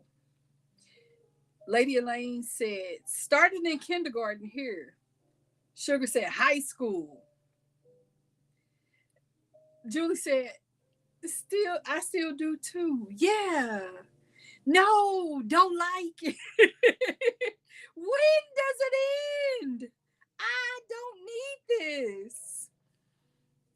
And to answer the question of when did PE start for me, I was in 3rd grade. Now, to give you the Golden Girls version of it, picture it. I'm 8, not even 9 yet, and I stand 4'11". So I'm a big kid. I'm also physically more developed than your average 8-year-old. Like I started wearing not a training bra, but an actual brassiere in 1st grade. And I kept growing. There was no pause on that play. So I'm looking way older than I am. And all the girls thought it was a joke. Like, we're of that age where bra stuffing was a thing. I never had a stuff. I really didn't even want them. Wait a minute. 5 years passed and I still have them. Oh, I'm 20, almost 20 years past, but mine is surgically done, and yeah, still have them. Hmm. Maybe I would. Maybe uh, it wasn't 1st grade. I hated PE, so I feel like it was being tortured all school career. See, I was in third grade. The gym teacher's name was Mr. Bierman. Cool guy. I detested PE because we had to dress for PE. So you wore whatever your street clothes were, and then you had to change to be ready for PE. And yes, I had gym suits, which was the short t-shirt all in one piece, and it snapped up the front. Some had zippers, but I had the one that had snaps, and you had to change in the girls' dressing room or the boys' dressing room, depending on your specification of gender. And all the girls were like, she's not, those aren't real. You can insert the word for those. And one day, this one person decided she would just unsnap my brassiere. Now, somebody else probably would have been embarrassed, but I figured since you unsnapped it, you obviously wanted to see what this was all about. So I turned around. I was like, now what? That was the end of that. They knew not to challenge me. I'm already bigger than you. You don't want this. So yeah, I was tortured. Never had gym rompers here. Okay. No, we had them. And mine didn't have the elastic in the legs. But yeah, that was my height in 7th grade. At 5th grade, I was 5'3.5". So in 3rd grade, I was 4'11". And now I'm 5'4.25". I felt like growing was a thing you did, you got it over with. So I did it early. But I was I was super tall, and I wasn't tall. That was the thing. People were like, "Oh, you're so tall." I'm not tall. You just slow. Now, I meant that as a double-edged statement because sometimes I meant they were slow and growing. Sometimes I meant they were slow. But the fact that there was never a comeback to those statements made the comedy more entertaining to me. I was a little mean as a kid. Some will say I'm still mean now. Most will know I'm not. I just didn't have a lot of tolerance for kids, which is ironic that this is what I do for a living now. The irony isn't lost on me. Lady Elaine said, I'm still not even 5'3.5". Oh, see, I think we are fun sized. I am 5'4.25", and I will have my quarter. And if you upset me, I will make change with you. So, yes, I am fierce in my own way. I was always a very sharp witted person. So, that's just me. And now, those same people who thought I was so tall, they're so much taller than me. Like one of my one of my friends, he was the tallest person for our grade in 7th grade. He was 5'2". I was a little bit taller, barely. But now I think when we graduated for or promoted, we didn't graduate 8th grade. We were promoted from 8th grade. Nonetheless, at that ceremony, he was 6 foot even at 14. I have no idea what he topped out at, but I knew he was ridiculously tall to me. Same height as my dad. So that in a way was intimidating and imposing, but it wasn't. He gentle, gentle person. So yeah, there's that's just a memory that sticks out in my head. And then I remember this one young man. I don't think he hit 5 foot the whole time we were in elementary school. And now as an adult, I know he's over 5 foot, but I've not seen him in person, so I don't know exactly how tall he is. But I've seen him in relation to other people, and he's still not the biggest person in the pictures. Nicest, but not the biggest. And Julie said, I topped out at 5'2". And see, I know at some point, unless for some reason this doesn't happen, I'm pretty sure at some point I'm going to shrink. But at this point, I'm still holding on to my quarter. And the women in my family didn't get very tall. Now we have a couple of outliers that are over 5'5". But as a general rule, the women in my family don't grow very tall. My one aunt, who I took after for rapid growth, she was 5 foot 5'5" in fourth grade. But that's when she stopped growing. So there's that. Oh my goodness, guys. I think because it is well past my bedtime and I have had such a great time with you all. Let me ask, how are you guys fixed for time? We can conclude at the top of the hour or maybe go a little bit longer, but not too much longer. You let me know what works best for you and we will do that. Because if you guys are still interested in me plathering on and you working on your projects, then we can do that. And if you want to just call it done at the top of the hour, having your company and engagement has meant everything to me. So I'll let you all decide what's best for everyone. One second. And Cherry said, my oldest was one of the shortest boys coming out of eighth grade at only 5 foot tall and grew to 6 foot over the summer. People didn't recognize him when school started back in the fall. I had a couple of friends that were like that. Lady Elaine says, "Plather on." Thank you. So yeah, we'll play it by ear. We'll play it by ear because I'm not sleepy. Maybe it's the coffee. Maybe it's the coffee.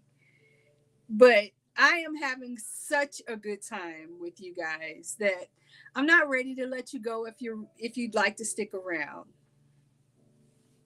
And I need to measure and figure out where I am with this project.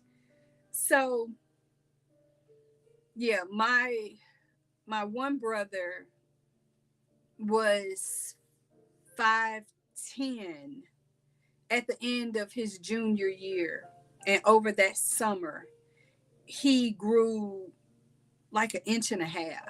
And he played basketball, which is funny because I never felt he was all that good, but they thought he was decent. Now, when he came back, that whole summer he had spent dedicated to honing his skills. So not only was he a little bit taller, he was a whole lot better at the sport. Excuse me. And oh my goodness, it just was so funny that when he left for college, he was just a hair under 6 foot. He came back that November and he was 6'3". So he grew 3 inches after he had turned 18.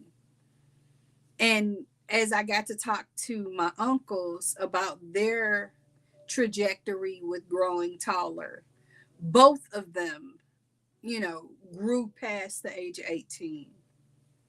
And this is on my mom's side. On my dad's side, my uncle was substantially older than my father. So I never thought of asking him, what was his growth journey like. Oh, thank you, sugar. Thank you. And men on my mother's side of the family are rare. We are more female dominant on this side of the family. On my dad's side of the family, they're very, very small. So there's not enough to decide whether they are a lot of girls or a lot of guys. They're kind of mixed. It's even. So but my mom's side of the family is huge.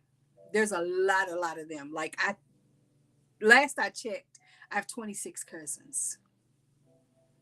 There's a lot of them, and most of them are girls.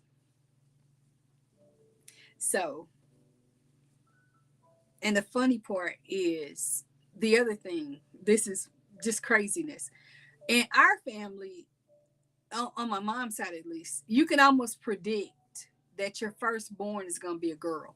Like, so much so that many of us decided to only have a girl name prepared with our first child because it was highly improbable that you were going to have a boy first. And I'm trying to think.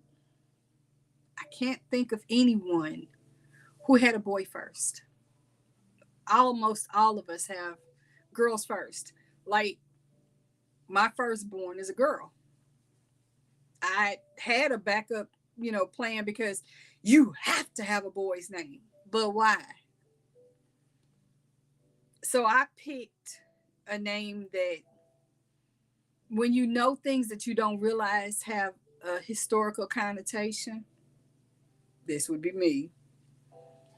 I decided if the world turned upside down, irony, and I had a boy, I was going to name that child Julian Alexander.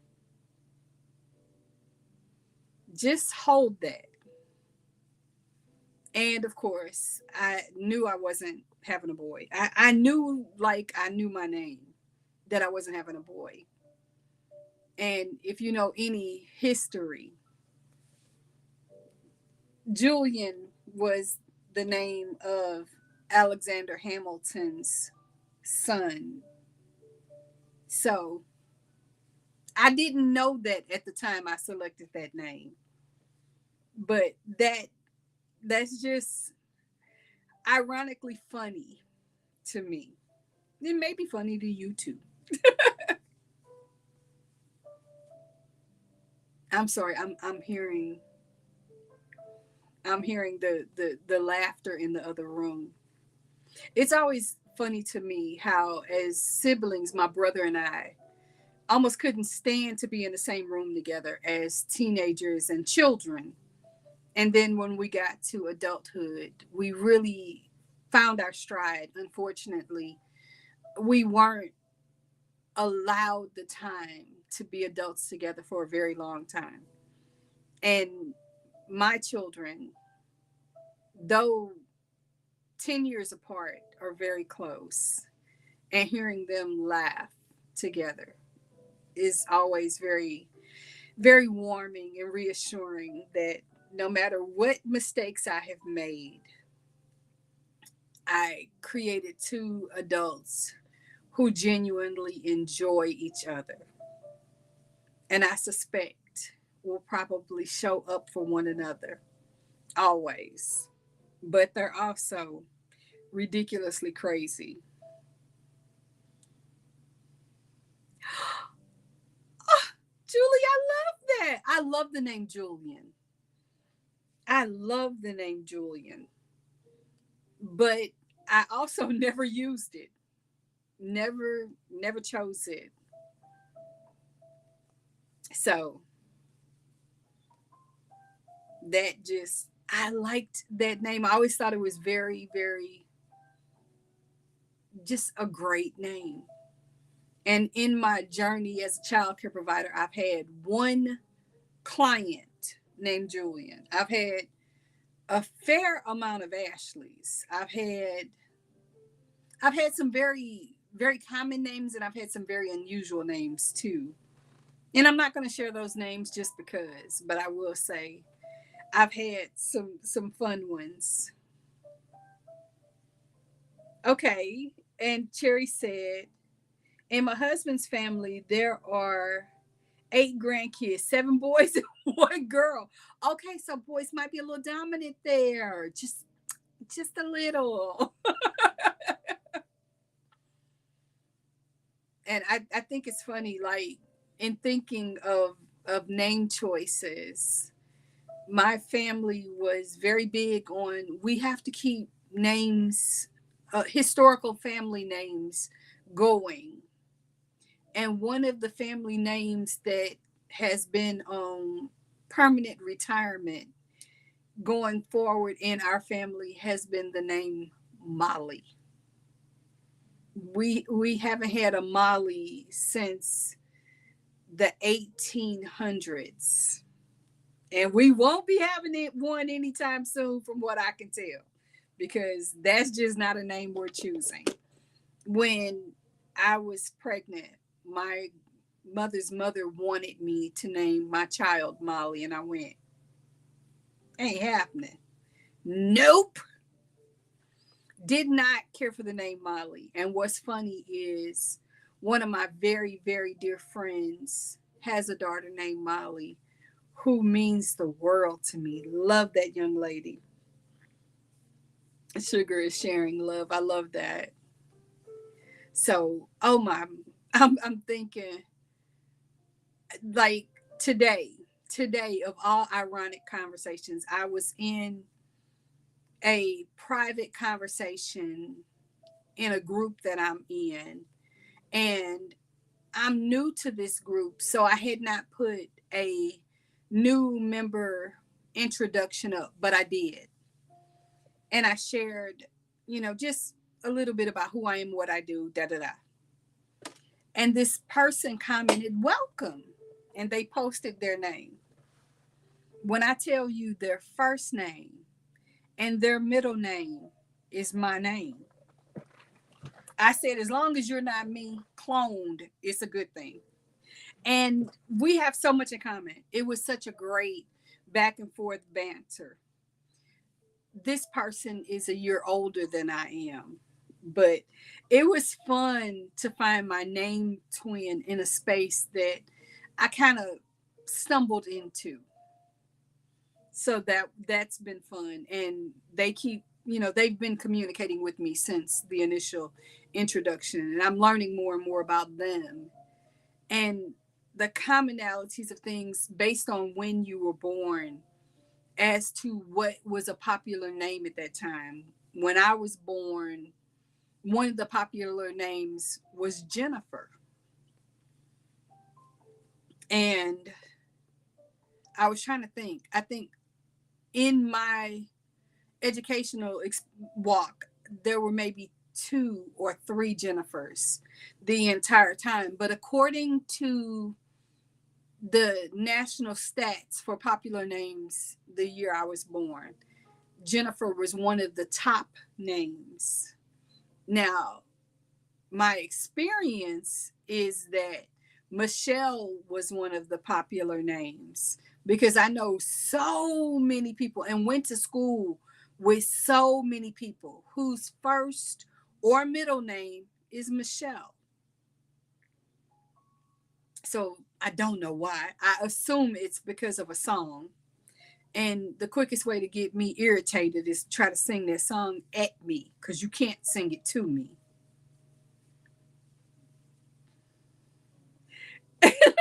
Kitty said, I have one of those, a Jennifer. Yes, yes. And I adore your Jennifer.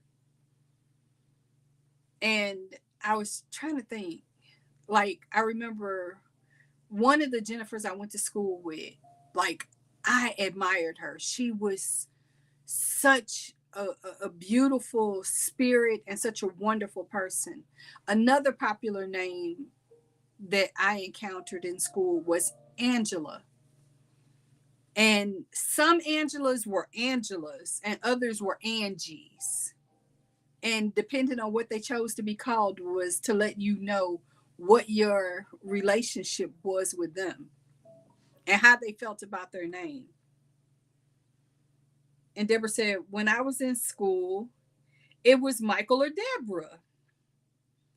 And Julie said, my mom is a Deborah. My mother was a Cynthia. And you had better not shorten that name because you would get your feelings hurt. Bless. And I grew up with a nickname, but not too many people called me that nickname. I mean, my family did, and kids in my neighborhood, but at school I was always Michelle. And the funniest part about all of that is that when I think back, I was adamant that I was Michelle, period. My children don't subscribe to nicknames. They are their names. And I love that. That makes me smile. And I pause there not because I don't enjoy the memory of it, but I'm careful not to say my children's names. One of my kids' names I've said, and they've even showed up on my channel, but my other child I'm fiercely protective of and will never say their name. So my babies are my babies. No matter how old they get, they will always be my babies. And I'm trying to think, what was the popular boy's name? Not They were all over the place for the boys' names for us. Like we had Gary's and Timothy's, and we had one Joe, or it was really Joseph, but everybody called him Joe. And lots of Michaels and Marks, a few Davids, and a few Andres, one Ralph, and he got hazed because of the television show Happy Days and Ralph Mouth. And Julie said, John, yes. Not too many Johns. We had Jonathans, but not just John. Not until I got to what would be considered middle school. No, no, not till high school. Then I went to school with three Johns, all in the same grade level with me. So John wasn't common for my community, even if it was common for my age. We had a lot of M initials. Like we had Marie's. Uh, we had one girl, Melissa. Mm. I was not a fan. I don't think she was a fan of mine either, to be truthful. When I think about it, I don't think we liked each other. And the funny part was we started out as friends. That didn't last long. But said I have no idea where she is today. I hope she is well. And I think that's a growth journey that I didn't know I would ever get to. I was the kid and young adult that the words fight on sight, that was me. Not now. I'm reserving my peace. I'm conserving my energy. It's just not worth it. But yeah, I remember being told as a young adult, do you want to fight or do you want to win? Sometimes the best way to win is to be silent and let somebody else show that they're not on your level because they're not pinging your radar. And that just means everything to me now. So that makes me smile. And I'm about to pull my tape measure out because I have just been hooking away at this and it's only supposed to be so big. And then I have to either frog back. Let's hope I don't, or add on. Let's hope I don't. Let's hope I'm there, that I've got what I need, and that is it for this. Because I'm looking at the other yarn, I really do want to get started on the mile a minute part of the other blanket. Yeah, I'm gonna have to tie on some to finish this round.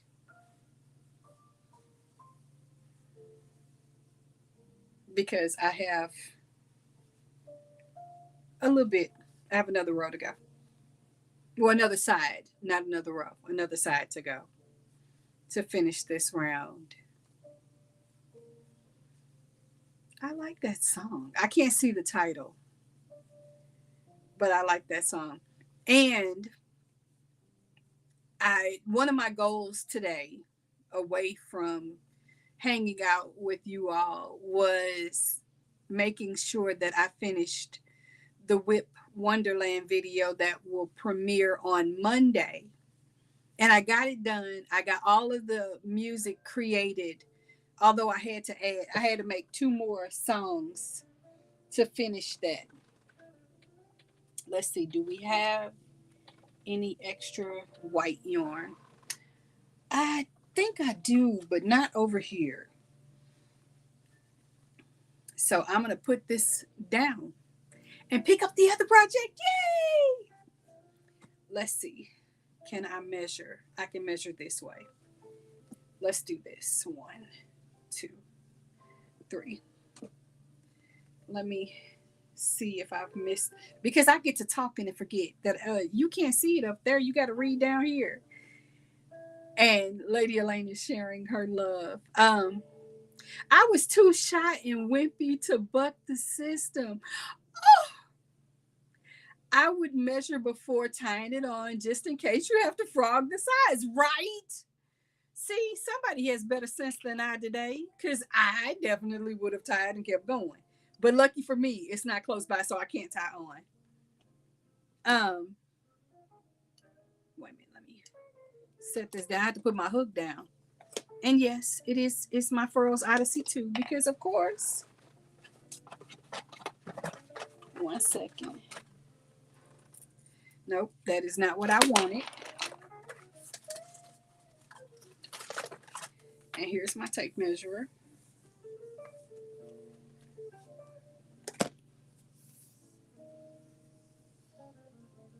Oh, I got a while to go. I could have tied on.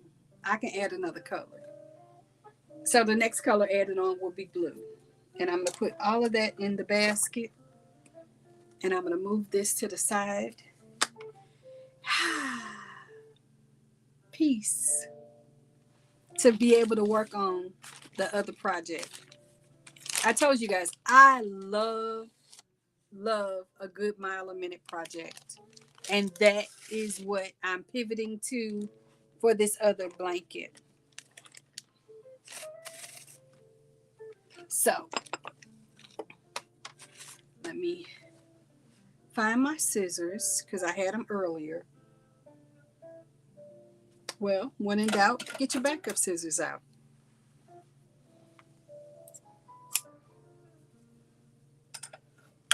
There. I don't know if anybody else is like this. I love a fresh cut in. Even though this is, fresh off the skein, I just want that fresh end. I need that fresh end. And because it's the same weight of yarn as what I was using before, I can use the same hook. So yay me. I do need to get this out of the way though. And move that so that it will spin in the yarn bowl. Remember me saying scissors? Here's the other scissors I was looking for. Ladies and gentlemen, why is there somebody on because my son is walking the dog? Of course he is. I was like, why is there somebody on my porch? There. That just doesn't sound right. I didn't like the way that started. I'm sorry. We have to pick appropriate music. So, On to my mile a minute project. Peace. And I will finish that tonight after we're done. 1, 2, 3, 4, 5, 6, 7, 8, 9, and 10. Skip back to 5. 1, 2, 3, 4, 5. Bear with me, guys. I haven't done this in a while. And there are different styles of mile a minute motifs, but this is one that I learned a long, long time ago, and it works up super fast, and it's so pretty. It's like a lattice look. So I enjoy this one. It is relaxing. And it's not traditional, so that makes it even more fun for me. 1, 2, 3. Okay, now we're started, and I can think without having to primarily focus on this. I do have to pay attention to where I stick each stitch, but it doesn't require as close a level of attention as maybe like a pineapple lace pattern would or something like that.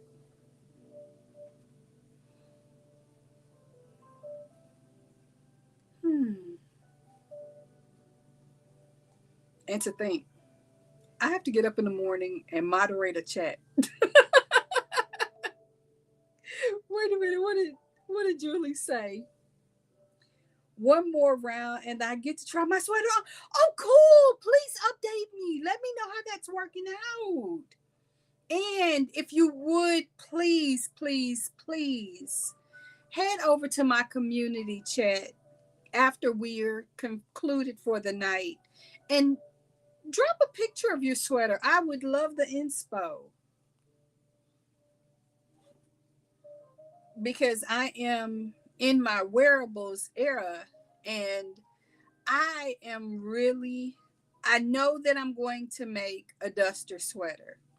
I have, I think, 3 different patterns in mind that I'm considering of which one I want to actually use. And speaking of inspiration, I was looking at, I think I was just scrolling while working on my projects for the afternoon, and I saw a top on a content creator that was so gorgeous that I had to stop everything I was doing and purchase that project. And I got it, downloaded it, and I have the yarn in mind of what I will be making that out of. And it's not the yarn that's recommended, but I absolutely have to have that top in the yarn that I've been saving and savoring forever. And I'll tell you what it is in just a moment. Let me read this. I will. Then I just have the sleeves. Just started. Oh my goodness. You are Speedy Gonzalez. But this the yarn that I'll be using for this top, and I'll give more detail of it once I get ready to start it after I get some other things cleared off the decks, is some Malabrigo Rios in the color Aries. It is such beautiful yarn, and I have been saving and savoring this yarn. I didn't know what I wanted to make with it, and then when I saw that top, I was like, oh, that's it. That is it. So that is going to be a project that I will be making away from the channel, in the sense that I won't be making it and showcasing my progress. Once it's done, you'll see it, but it's not one of those. I want to shout out the designer, not because I have anything against the designer. I love her, but I'm not going to do that. It's a just for me thing. Sometimes you have to have something that's, just for you. So this one's just for me.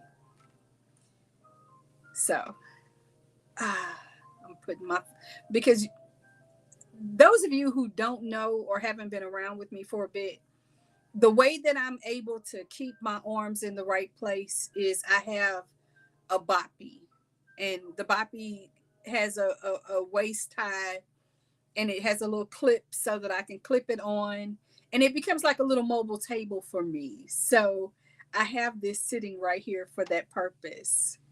Cherry said, I have this rap pattern memorized now, almost halfway done with the second one.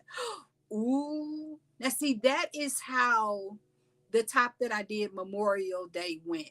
Memorized it, and it just became cut, copy, paste, cut, copy, paste. Yes, I love those mindless kind of patterns that you get the pattern down and it could just go. That's mile a minute for me. Once I know how many of the little rows I need to make, it just hits, hence mile a minute, because it goes about a mile a minute. And I love it. Kind of like my mouth. That might be why I like mile a minute progress, because I like to talk. It's fun. And I love, love, love the exchange and engagement of it all.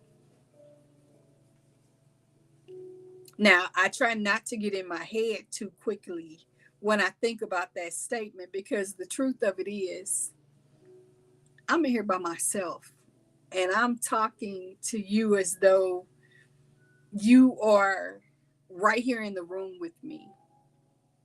So that can be a little spacey, but I like it because you guys are right here in my chat and you're talking back with me.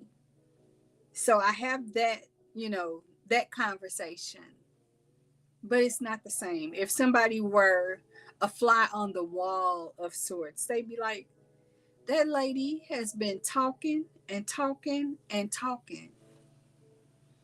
And there was a song back in the day that said, I don't know if it said she, but I think it said, you talk too much, you never shut up.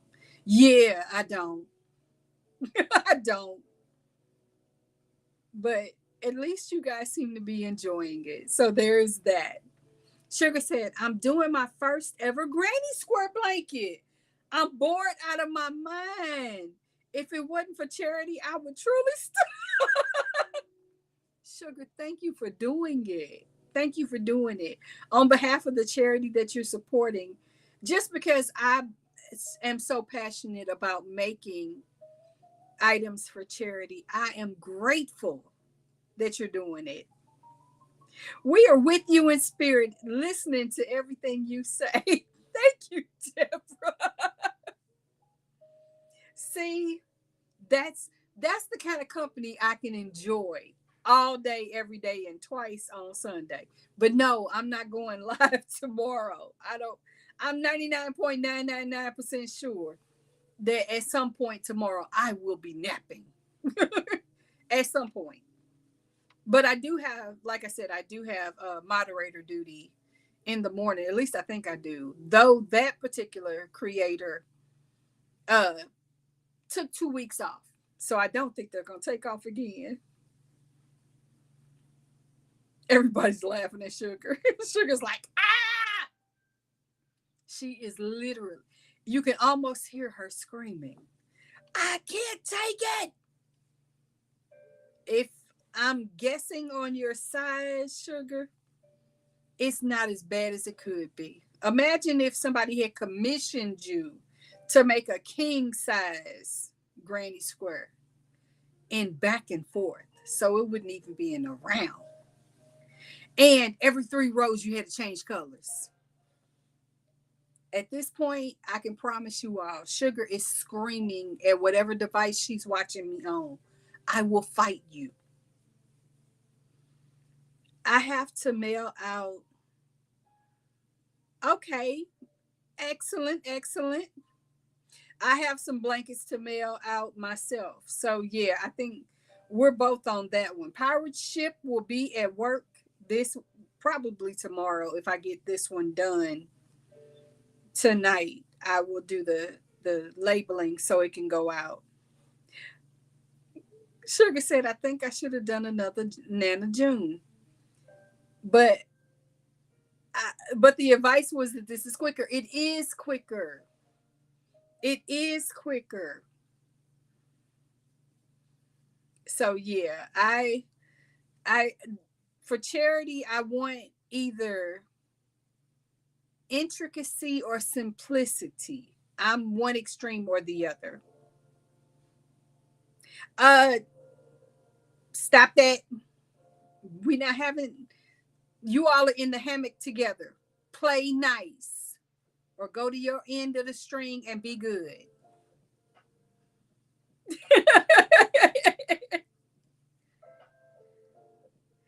Thank you, motivator Julie Tyler. It won't take that long.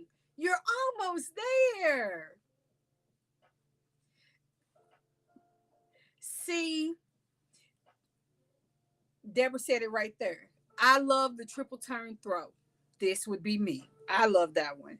Sugar said, not me. A lot of people don't because the math doesn't make sense. It doesn't have cadence, but I love it. Maybe it's because it doesn't have the cadence. Although when the math don't math, it irritates me. If we're going to be an even, count per side, then it needs to be even on each row. Yet that's not the case with triple turn. It has an ebb and flow, and yet the irony of it works for me. Okay, stop it. Behave yourself, both of you.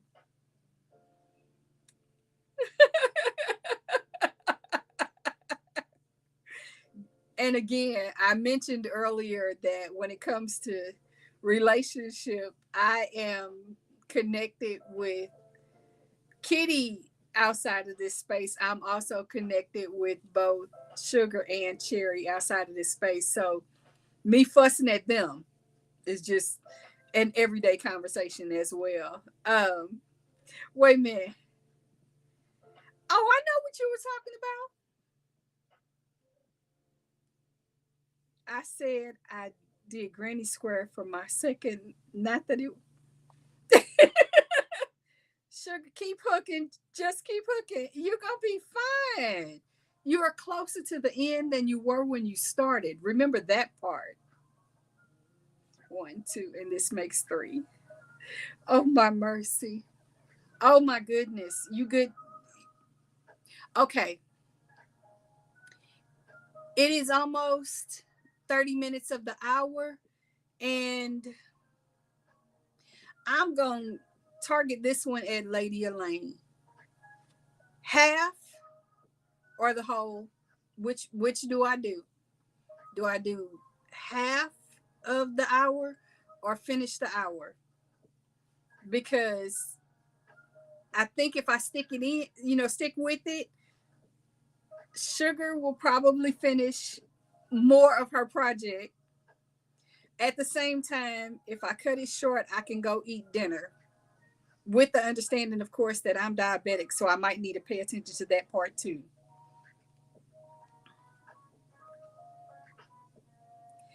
Oh my. No, I cannot. It requires more of my attention. Sip, sip, sip, sip, sip. Right. Sip. Thank you. Thank you, Lady Elaine. You knew why I mentioned what I said.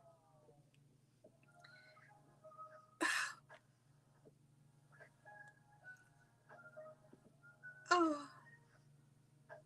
Guys, Lady Elaine is absolutely correct. I need to go eat because my time is 9:30, and other than a couple of cookies and a couple of baby bells, I have not eaten in quite a while. So I need to eat. Yes, Sugar. I need to go. You guys, I will be premiering. You'll see me again for my premiere on Monday, which will be at 1:15 Central Time. And then, of course, On Wednesday, I am going to drop a tutorial. And when I tell you my brain is tired, I can't even tell you what the tutorial is because I filmed it days ago. But it's the double trouble. It's the double trouble. Yay me. But yes, you guys, thank you all for hanging out with me this evening. This has been so much fun. And we did it all with no trivia. How wild was that for us? Thank you. Thank you. Thank you. I appreciate you one and all. I'm going to read these last couple of comments. Sugar, be nice to me. Part of my brain went to sleep an hour ago. This was so much fun. Guys, I think we will do this again at some point. Leave me comments after this is done and let me know, was this helpful to you? Is this something you would like to have me do on a more regular basis? Because making progress on that blanket meant the world to me. But Erica, thank you. Julie, thank you. I love you. Oh my goodness. Yes, 2:15 Eastern, 1:15 Central on Monday. Kitty, thank you for the hearts. You all are just such a breath of fresh air. But like I said, give consideration to if this is something you'd like me to do on a more regular basis. If a Saturday evening stitch session is something that benefits you, I can make it work. I could make it work. We could do the things occasionally. It could be regular. You guys, I'm going to let you all make that decision for me. But I will better plan my menu so that I remember to eat before I come on. Griselle, thank you. Love you. I love you. Oh my goodness. You guys, if I don't go now, I won't go. So, with that said, this has been fun for me. I have so appreciated your company. I've appreciated your support as I worked on that. I really, really hope this helped you. It certainly helped me. Until I see you again, have some fun today, tomorrow, or whenever you're watching this. Team Replay, thank you for being here. And everyone, have an amazing evening. I'll see you next time. Until then, take care. Bye bye.